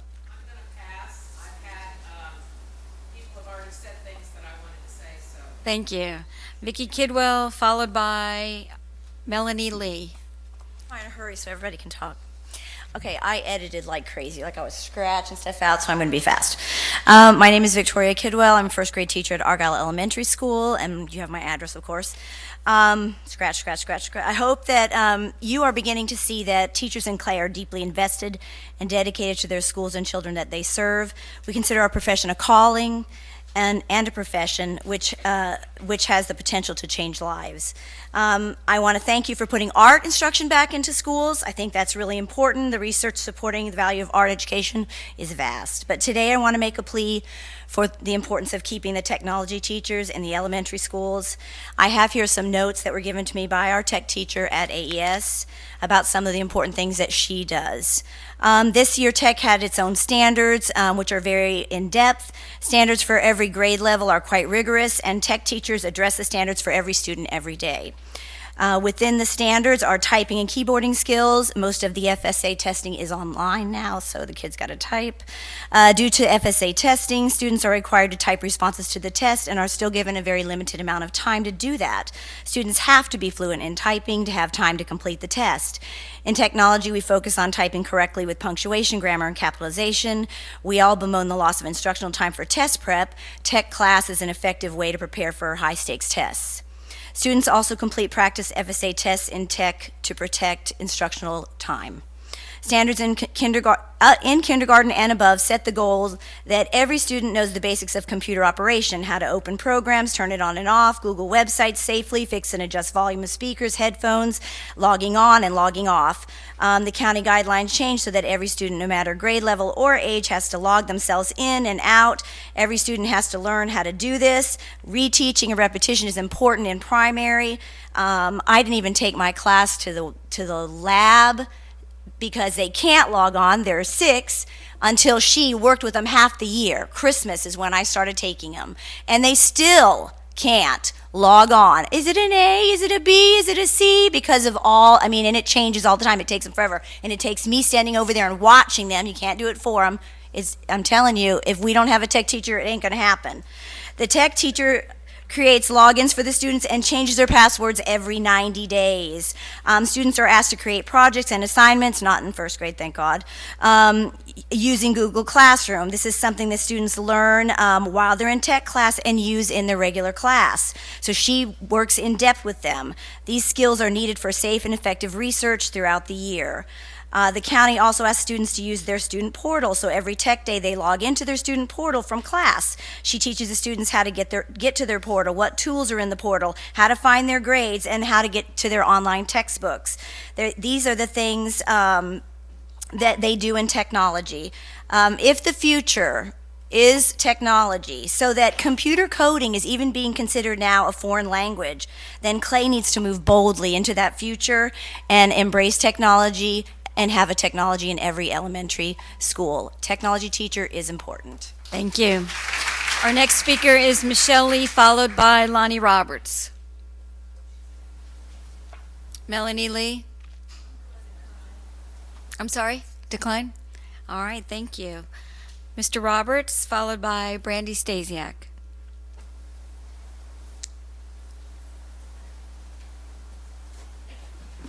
Good afternoon. Named Lonnie Roberts. I'm the CESPA Vice President. I'm calling, being here today because of custodial. My address is on the sheet. We have, as I looked at the PowerPoint that was put out on the online, I started noticing the numbers for custodial staff. We are basically understaffed at every grade level here in the county. I know since 2007, when all of this happened, the big crash, the recession happened and everything, as custodial staff left, most positions did not get reappointed. So now, as I'm looking at, the allocation formulas for an elementary school, the head custodian is supposed to be one head custodian per school, and then one custodian per 22,500 square feet of space that's there. As I'm looking through all of the schools that's here, it looks like they're adding the head custodian to every spot that's there. So if it's supposed to be 4 custodians that's supposed to be there, it's actually 3 custodians and the head custodian.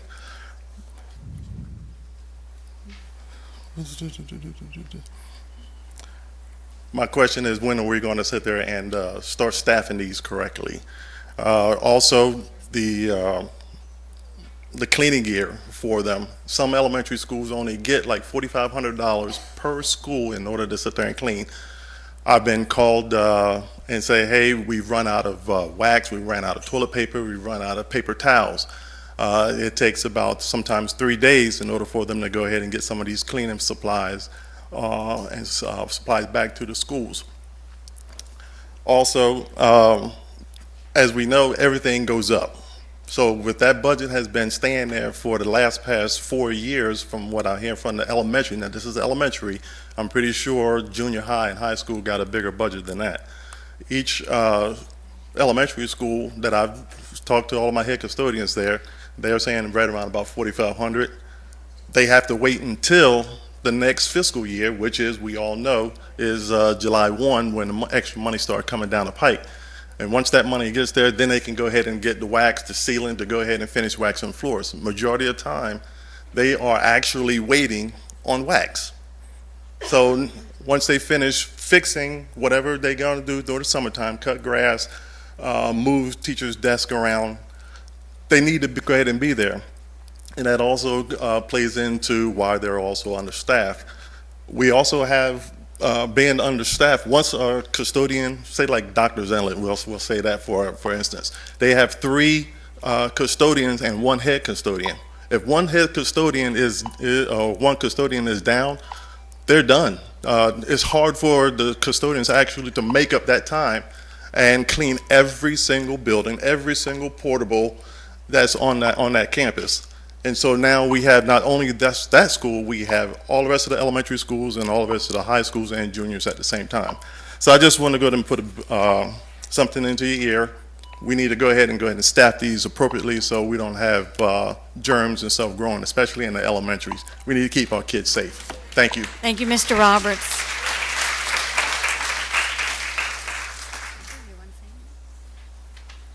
Good afternoon, Brandy Stasiak. My address is on file.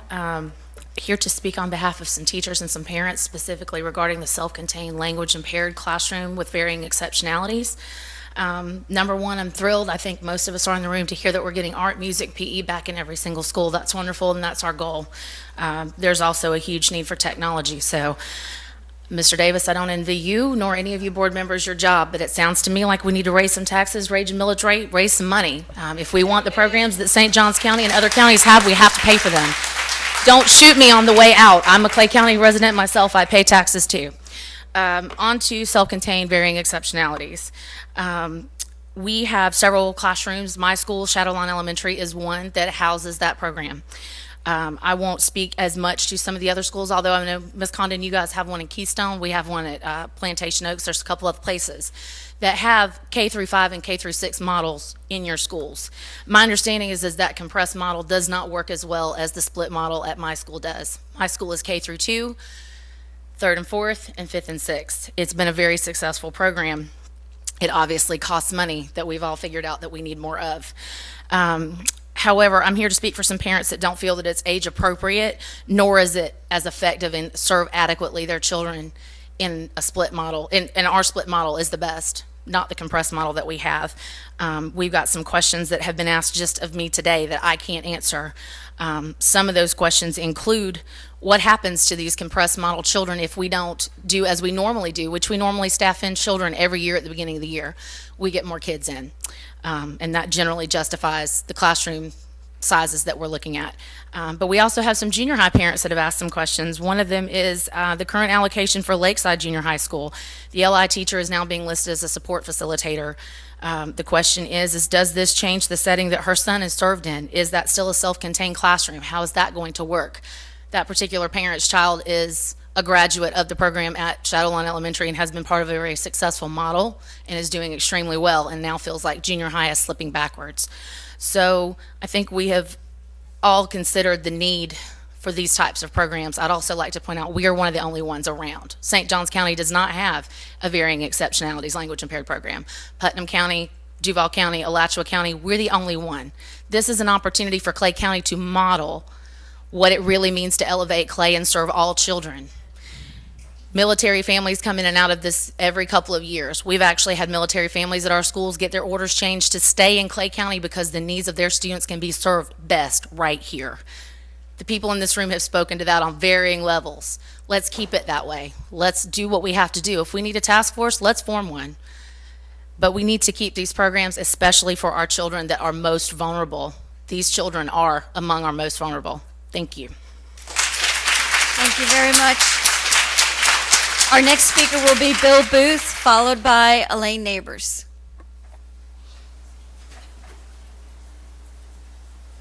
Good evening. Thank you for having me. You folks have got your work cut out for you. State your name and address, please. I'm sorry? Bill Booth. You have my address on file. My daughter, Reese Booth, attended Shadowlawn Elementary with Miss Elaine Neighbors. I'm used to calling her Miss, like the kids do, Miss Neighbors. She is an angel. Let me just explain to you the advancements that my daughter, she spoke something called jargon. I mean, a young lady in Publix one time said, sounded like another language. She was sitting in the grocery cart and she just would babble on. When she got in Miss Neighbors' class, or Elaine Neighbors' class, she has excelled. These children, you need to understand, are vulnerable, and no one, I feel, is advocating for them. Excuse me. They are every bit but good as the regular ed children. I know what it feels like. Yeah, I know what it feels like to be in a compressed class and to hear students talk to you. I performed well in sports, and then they say, "Yeah, we can't come to your house because my dad said you were in special learning disability classes." No one advocated for us. If you yank funding, and that's what this, I guess, this pejorative that you use, allocation plan and streamlining and all these other bureaucracy words, it just means you're going to yank funding from these and make it from these kids and make it more compressed. We can't have that. You will fail these children. No one's advocating for them. That's why I'm kind of emotional about this. It's because I know how it feels. Now, I've gone on to get an engineering degree in robotics. You know, I don't want anybody feeling sorry for this old bird. It's okay. But I know what it's like when people say, yeah, those are the kids over there. We can't have that. This is Clay County, not Duval. You said it. You spoke to teachers in my own church. You met with them. You said that you were not going to go to Duval. Well, it's terrible over there. Just joined a gym. Kid from Duval is the one that signed me up. He goes, hey, he used language I can't even begin to clean up to describe what's going on in Duval. This is Clay County. Was raised here since 1979. Was no lights anywhere. This is my hometown. And I decided to come back from California to come back here because it's Clay County. I don't even know who the language impaired class teacher is at Lake Asbury Junior High. I don't know who. We don't know. It's a support facilitator. Facilitator. You know, and it's like, this is not a joke. This is for real. Take these kids seriously. My daughter has excelled along with these other kids. I yield back the remainder of my time. Thank you. Mr. Booth, thank you. Would you Through the wait 1 chair. moment? Sorry. Sure. Sorry, through the chair, Mr. Booth. I appreciate you being here this evening, and I want you to know that in this school, it's going to 3 classrooms to 2, so it's not going away.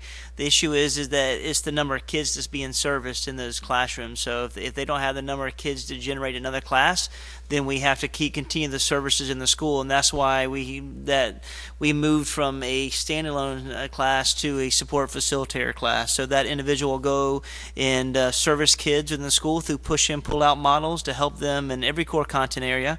And then if the numbers continue to grow in these classes you speak about, then that individual can be placed back into that setting in order to service our kids. But I want to let you know today that we're not taking the teacher because we're removing it. We're taking the teacher because they don't have enough students to generate 3 classrooms. They only generate 2. Okay, just Okay. know that these children take the FCAT test. These kids are bright. Oh, absolutely. They do, and they're not on like access points like Sure. my son who is an autistic class. Sure. So they're taking the FCAT, and they're intelligent children. They need the extra. They need extra teachers in there. They need that extra time, the special circumstances, I guess, where they have extra time and they can split the curriculum up. This has helped these kids. That cannot be taken away. I'm just going to mention off a few. Mr. Booth, I agree with you wholeheartedly. I agree. We will protect it, so thank you. Thank you for your time. Thank you. Our next speaker is Elaine Neighbors, followed by Paula Summers.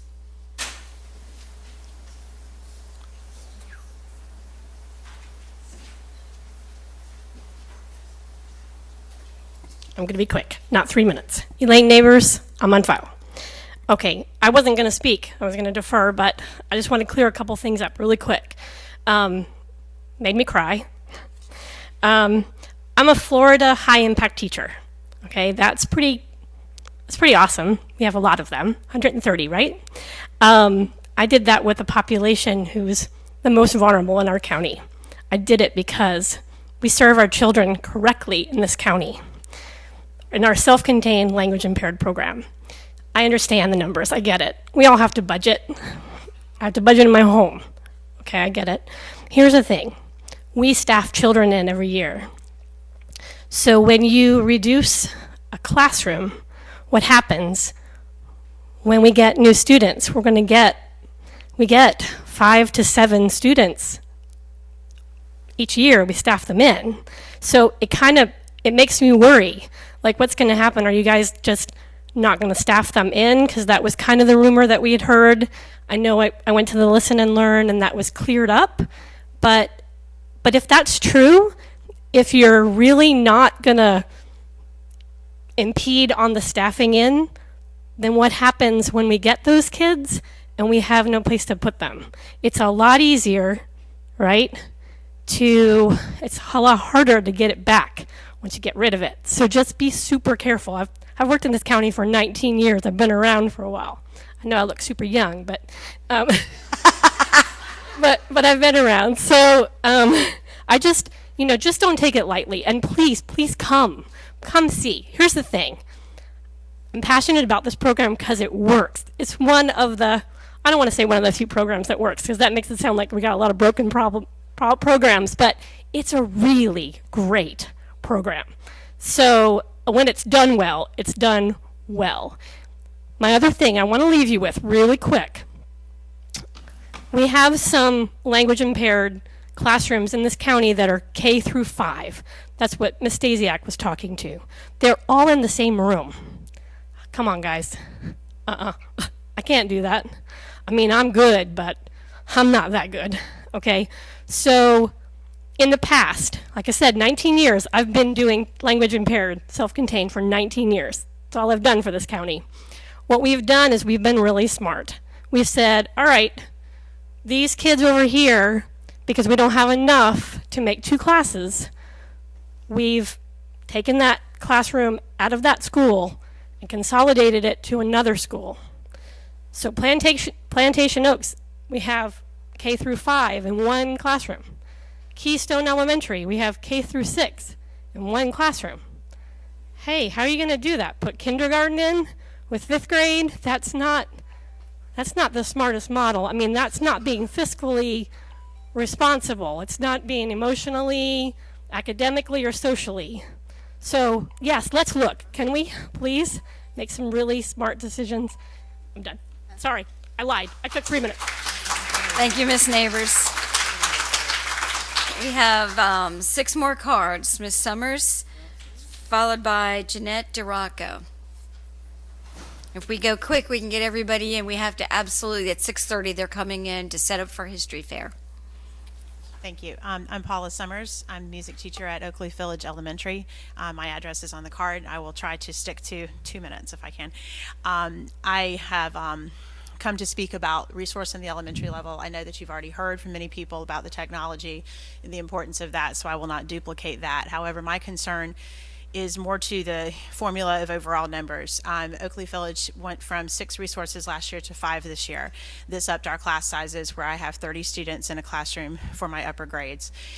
For some of our resource teachers, not me, but for some of the others, that means they have no more extra seats in their room. We've had to shift students around as they come in so that they're all exactly at 30 because there are no more seats, nor are there places to put seats. That's because we have to split classes to accommodate all the grade level.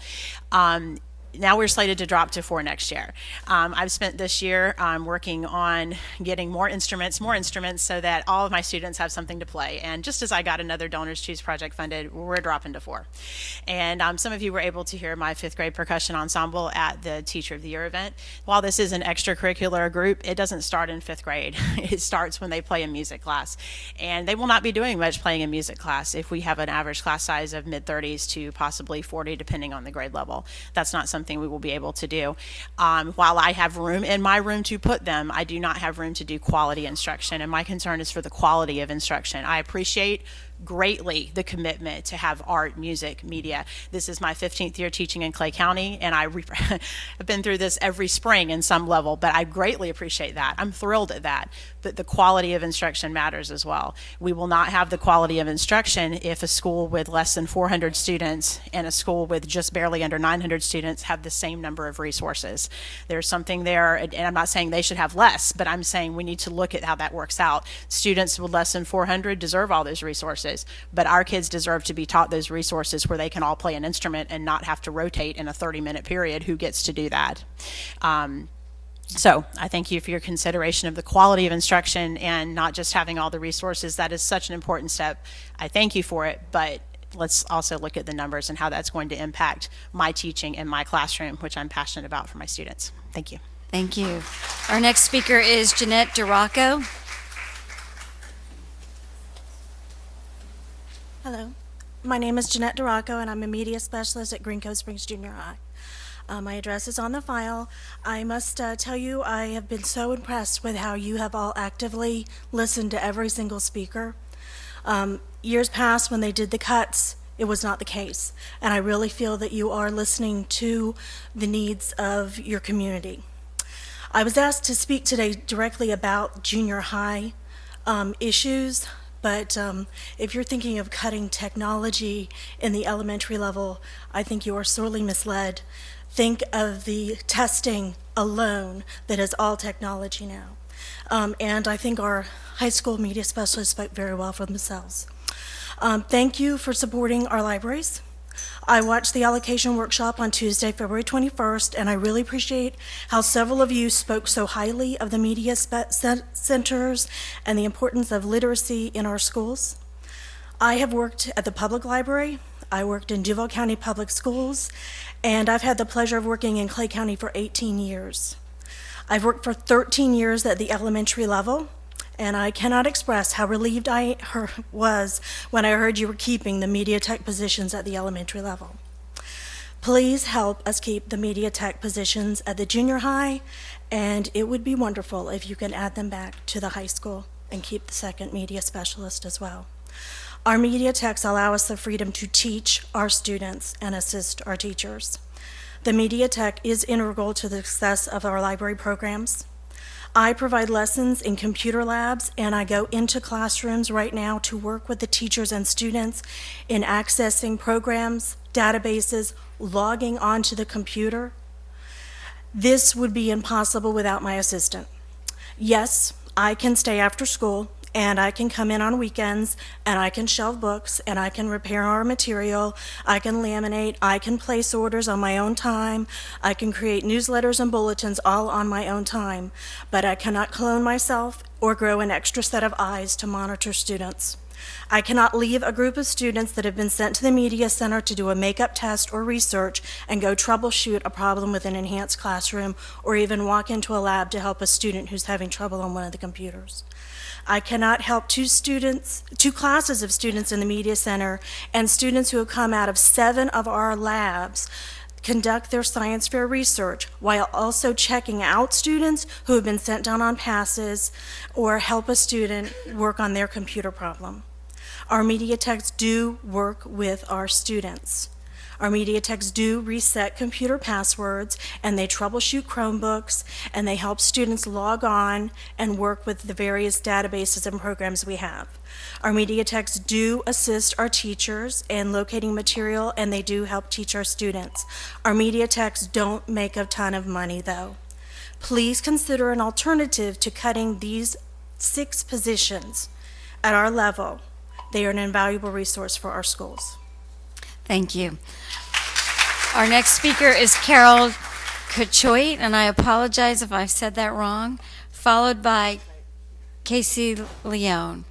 I knew it was me when you were holding the paper over. I said to Carol, how do you say this? It's co-kite, like you drink a Coke and gosh. fly a kite. Well, Okay, so if it makes you feel any better, it took me a while to learn my last name, too. It's all right. Me too. It's all right. So I am the CVA representative for the union, and I have collected questions from everyone because we all know information is power. So I don't expect answers tonight, but I know that we have teachers having these questions, so that I would hope that we would put out an answer to them. And they're not in any order. I'm so sorry. They're scribbled all over my paper. Here we go. If it's instructional, why are the assistant principals included in it? If this is, why does it take all the way to today to find out this is called a surplus, not a reduction in force? And where can employees find the guidelines for how people are moving and how people are chosen?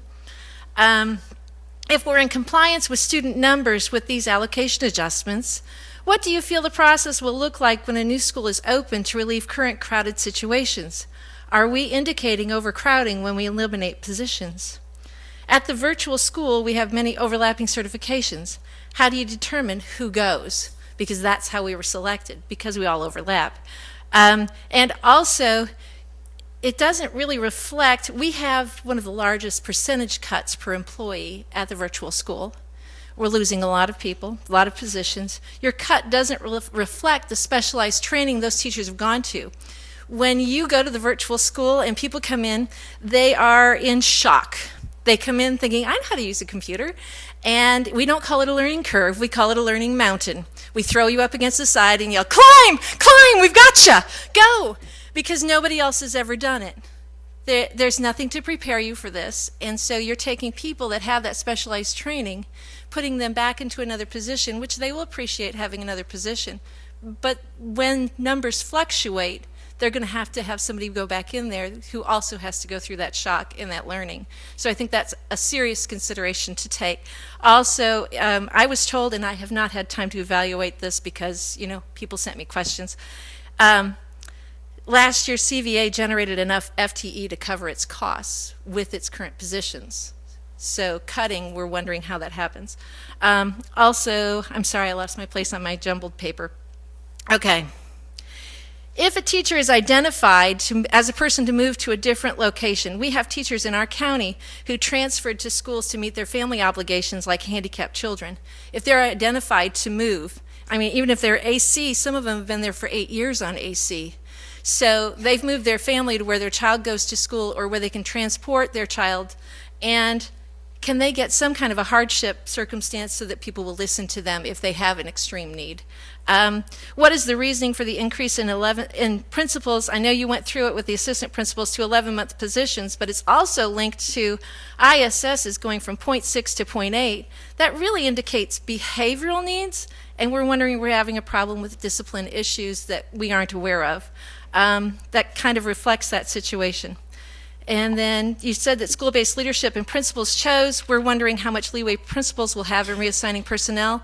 and the morale of the district if the principals are responsible for those decisions and that they have to let people go. And I will just yield my time. Thank you. Thank you. Our next speaker, Casey Leone, followed by Shannon Isam. Hi, my name is Casey Leone, and I'm a teacher at Lake Asbury Elementary School. There are several of us here advocating on behalf of our technology teacher. She's not able to be here tonight, but I do want to speak for her. And you've heard so many people talk about the additional jobs of a technology teacher. They're not just teaching students in the classroom, they're also doing computer repairs, teaching coding, assisting teachers with technology needs, FSA assistant, test administrator, maintaining 4 labs specifically at our school. In addition, she's running tutoring multiple mornings a week. A lot of that is unpaid. She's focused on working with our lower quartile students on her own time. She's also using her own time to train teachers. So she's obviously doing quite a lot, and it would be a big hole in our school to lose out on that.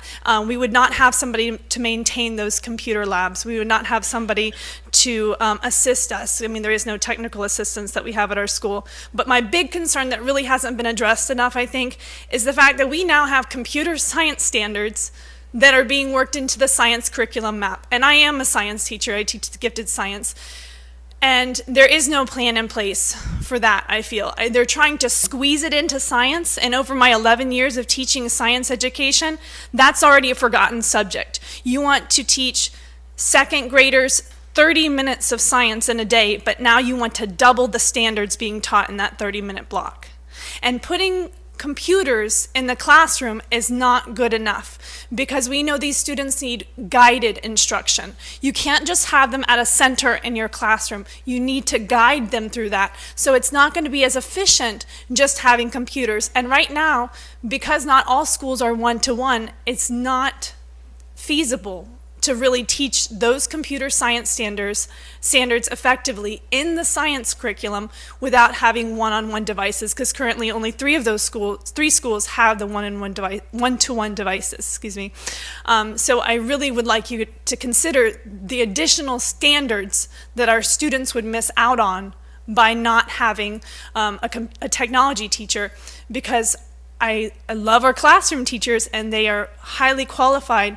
But when it comes to technology, we're just not ready to have every classroom teacher be a technology teacher, and we just don't have the resources. So, thank you. Thank you.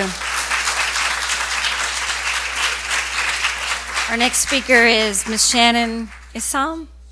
She left. Denise Turner. And this is our last card.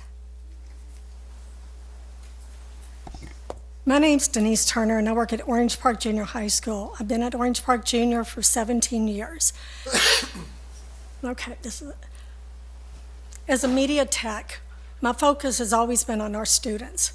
And removing the media techs from all school, or the junior high schools, will have a huge impact on our students. And I'm not only a media tech, I am a classroom assistant, I am a mentor. I do several things for our students. And without those jobs in our school, our kids will lose out so much. Our job responsibilities as a media tech is repairing books. I also do the password reset. I'm sorry, I'm just very nervous. I assist with AR. I'm a Destiny co-library administrator. I complete ILLs. I worked close with the history fair and science fair teachers. I've came in over the summer, checked out books to the students for history fair so they could get a jump start on their projects.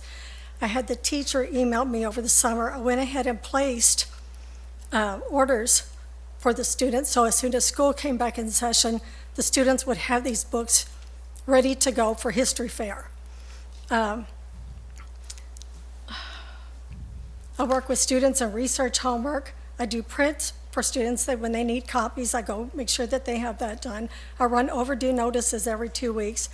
I monitor students before school, during all lunches, and after school. I have elevated privileges to reset those student passwords.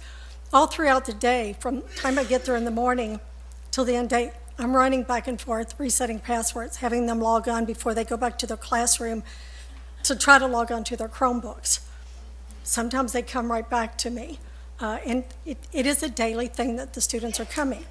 My media specialist would have to take on then all these other jobs that the media techs do.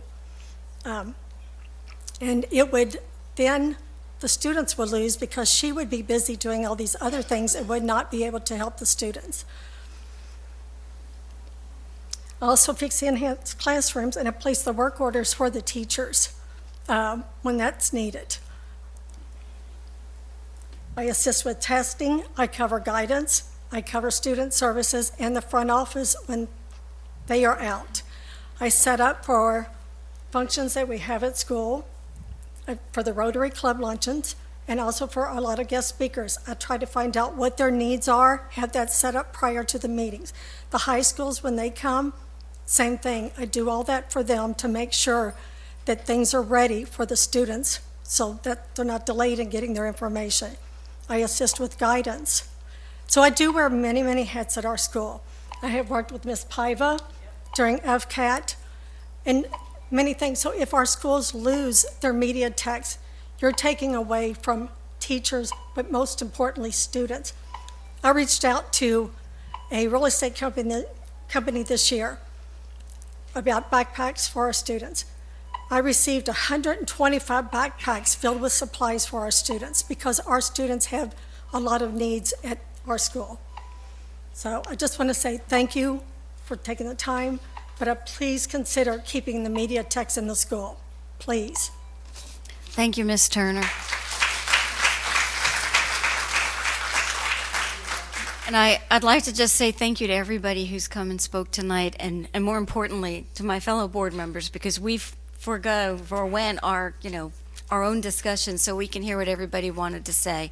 And that really, it speaks volumes to our character, that we are concerned about our constituents and our employees. So we do have to be out of this room in a few minutes, so if we'll just go on to our comments. I'll let the superintendent go first, and then we'll do board member comments. No, thank you to the chair, Ms. Kirkus, and the board, and everyone here. As I said earlier, I started this off and said this is not easy. It's not easy at all. And someone said that made the comment of potentially not valuing the work that each of you do. Each of you works so hard every single day in our county. So very hard, and I am greatly appreciative of everything you do, and I'm an advocate for teachers, support staff, and I'm an advocate for a great climate of culture, and I'm an advocate for best practices. I've exemplified that day one since I've been here, along with the 15 months that I carried to share my aspiration to lead the school district. I will tell you that it is my job to provide the best experiences we can for our students, and to really look at every financial possibility of creating and identify curricula that will allow us to move forward, but at the same time support teachers and students in order to do so in a collective, intentional fashion in every one of our schools. I appreciate everyone taking the courage to come and speak. I know that it's not easy, and we will continue to look and see if there's different potential areas that we can look and find money. Ms. Paiva, was the one tonight that really brought founded solutions about what we can do financially. And I get it, I've committed to making certain that everyone is placed in 17, 18 in areas that they're certified to do. But we've got to find other areas of revenue in order to take a place. I will say this, Clay County is in a good stance. They're doing great work, hard work, but Clay County has the opportunity to be great. And it will take everyone in this room, the community, the board, myself, my team, administrators, community members, caregivers, and students, in order to move forward to improve every dimension and facet of this organization, but do it in a balanced manner and not do it in an isolated manner. So while we have so many resources in our school, we've got to figure out, where are they greatly needed, and are we overbalanced and compensated in certain areas versus in unbalanced in other areas. We speak about custodial staff. No custodial staff are losing their job tonight, but the message is, what are we doing to make certain to we move up and create more opportunities to really service our schools in an adequate manner? I can't do that if everything remains the same fiscally, and I can't do it. I can't give raises and supports and interventions if everything remains the same. So I know that we will be at the table talking about 17, 18 raises and moving forward. That can't happen unless we look at different dimensions of this organization. So I will continue to push the board, and the board will continue to push me, and I appreciate you being advocates for your jobs, your roles, for your students, and for your community. Thank you. Ms. Gilhausen? I'm so appreciative of you all coming out and sharing your thoughts and concerns and insight. As Mr. Davis said, these matters are not easy to decide on, and I greatly value your input. I've had numerous phone calls and emails, and I'm responding to them as I can. And I just want you all to know how much I appreciate each of you, the work that you do with our students, and the valuable points that you bring to this discussion. I have a lot of concern about trying to save dollars at the expense of the services that we offer our children. So that's something that I will be considering over the next couple of days leading up to our decision on Thursday. So any more insight you have to offer me, I welcome it. Call me, email me. I'd love to hear from each of you. Thank you. Ms. Bola? I, too, am looking at the advocacy of our children. And one of the concerns that I have in listening to particularly the media techs, Mr. Davis, if you could give us some information as to what it would cost to keep the media techs in the junior high. I understand in looking at the comparisons, too did some comparing with a few of the high schools that I'm familiar with throughout the state to ask about the number of media specialists at each of the high schools. If we're taking away a media specialist, once again, having taught and been in the classroom and been in the media centers, seeing the volume of people that walk through that on a day-to-day basis, we need to have an additional support of some sort for those people as well. And it may not be necessarily a second media specialist, but what the cost of a media technologist would be in each of the high schools as well. It's the comment about when do you get to go to the restroom is serious. I'm sorry, and a comment, been there, done that. Additional comment along the custodial staff lines, not just the custodial staff. We don't even have a list, I don't believe, a strong list of substitutes for our custodians. In addition to, and it sounds silly, it really does sound silly, but using Argyle as an example this year, we added 6th grade back to the school, right? I don't know if they changed the custodial budget. So when you consider that you've got another 100 students who are using the bathrooms and you don't have enough toilet paper to go around, that's a little difficult. Literacy is our base. Our future, however, is technology as well. I'm not certain that I missed a cog here somewhere about the number of students that a school needs to have an additional resource. And it appears that it's 900 students for that additional resource. I don't know that that was a number that we had been using up to this point. For some reason, I was hovering around a 750 number for some reason in my head. I don't know if you have that number handy. But as schools do grow, those resources, I have no idea how they're going to fit some of the kids into an art class, and one art teacher is going to deal with 30 plus elementary children and teaching them art or music this summer, totally. So just those are concerns, those are thoughts that I would like to have some more further discussion than Thursday evening as well. Thank you. Do you mind if I add something really quick? What you said about the instructional technology instructors, some of our smaller schools are in our more rural districts who don't have necessarily internet access or computer access in their own homes.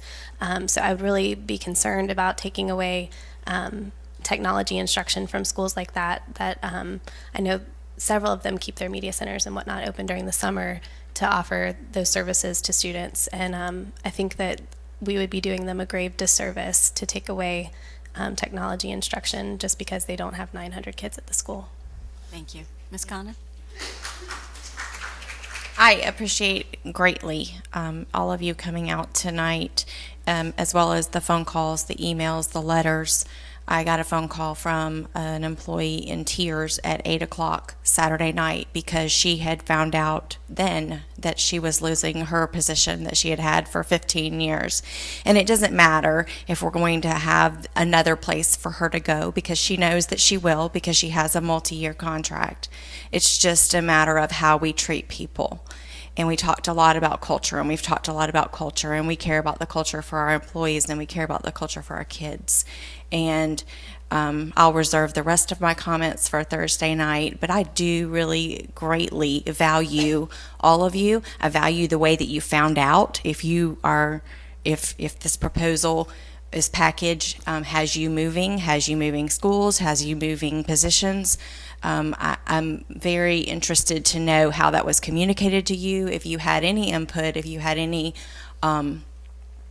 voice, because that's what we're trying to provide to our students, is the ability to have a voice, to sometimes have a voice of dissension, right? That we need to teach our kids in our society today how to respectfully disagree with someone else, but to have a conversation, not just an in-your-face, you're wrong if you don't agree with me. And so I really value that you have given me different perspectives to look at with this package, and certainly we have more time on Thursday night, and we apologize that the room was not available later tonight, but I do appreciate all of you, and I'll just leave it at that.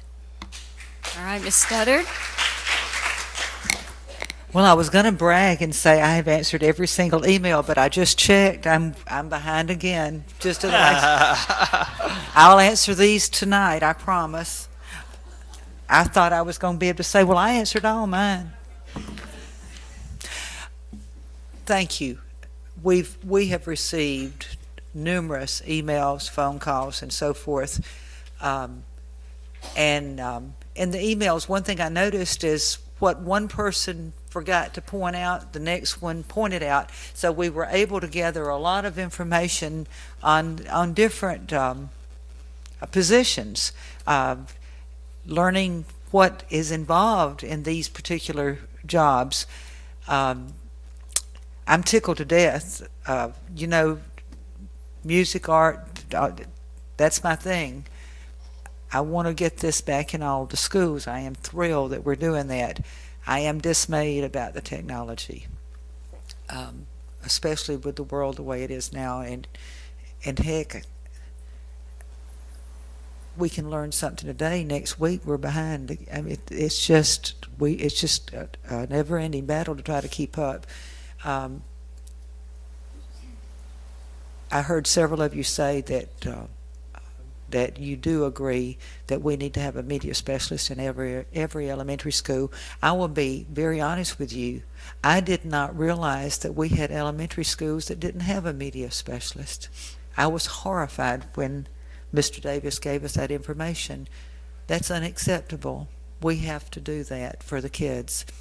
One thing that I want to do, and I don't care if a child is in a school with 400 students or a school with 1,400 students, I want every child to have equal opportunity, equal education, whatever it takes to make it equal.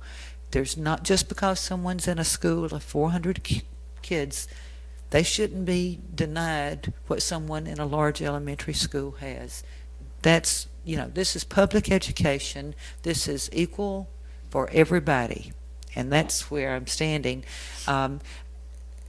I don't know where we're going to get the money. I know Mr. Davis really and the board wants to get that fund balance up, and we certainly do. I'm sitting here wondering, when we get the administrative allocations, are there going to be some cuts there? Could we save somewhere in there? you know, it'd be nice if we could see the whole package so we could make sure everybody's getting pinched a little bit.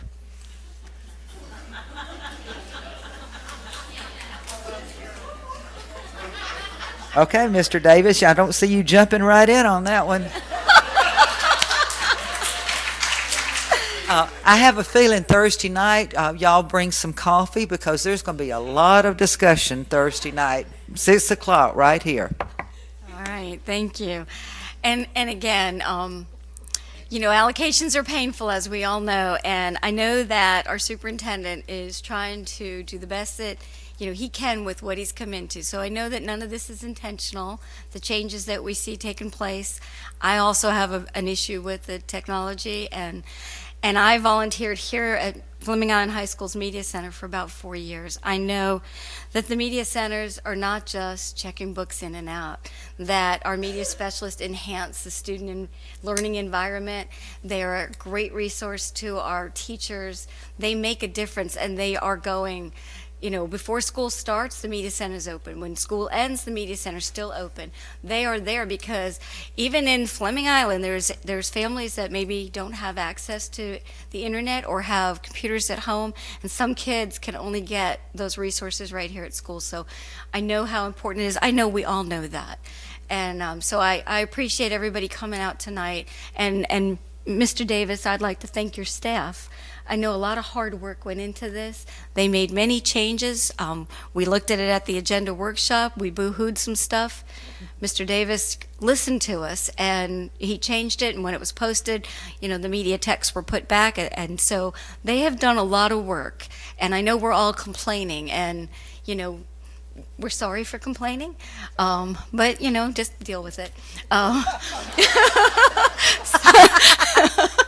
Anyway, Mr. Sykes, did you have anything you needed to add? The only thing I have to add is that I have a trial that a judge set Thursday afternoon. I should be here. I may be a little late for the hearing of the school board meeting Thursday evening at 6, but I apologize. All right, thank you. Wait, let me say something. What I want to tell y'all, I have a dream. Okay, Mr. Davis, and you'll hear this. We're talking about, you know, tech specialists and art and music and so forth, but I want to tell you something. A few weeks ago, I went to the Douglas Anderson Extravaganza, downtown Jacksonville. My granddaughter was in it, and I want you to know something. It set me on fire. One of these days, I hope that we can get us a real performing arts school in Clay County. Let me tell you what, I want it. If y'all ever go to that extravaganza, you will leave there drooling. Just, it is unbelievable what those kids can do. We could start small, but first we got to get everybody in place here and then find some money for a performing arts school. Let's go. To the chair, I agree. Okay, good. Yes. All right, with that and Mrs. Studdard's dream, meeting is adjourned.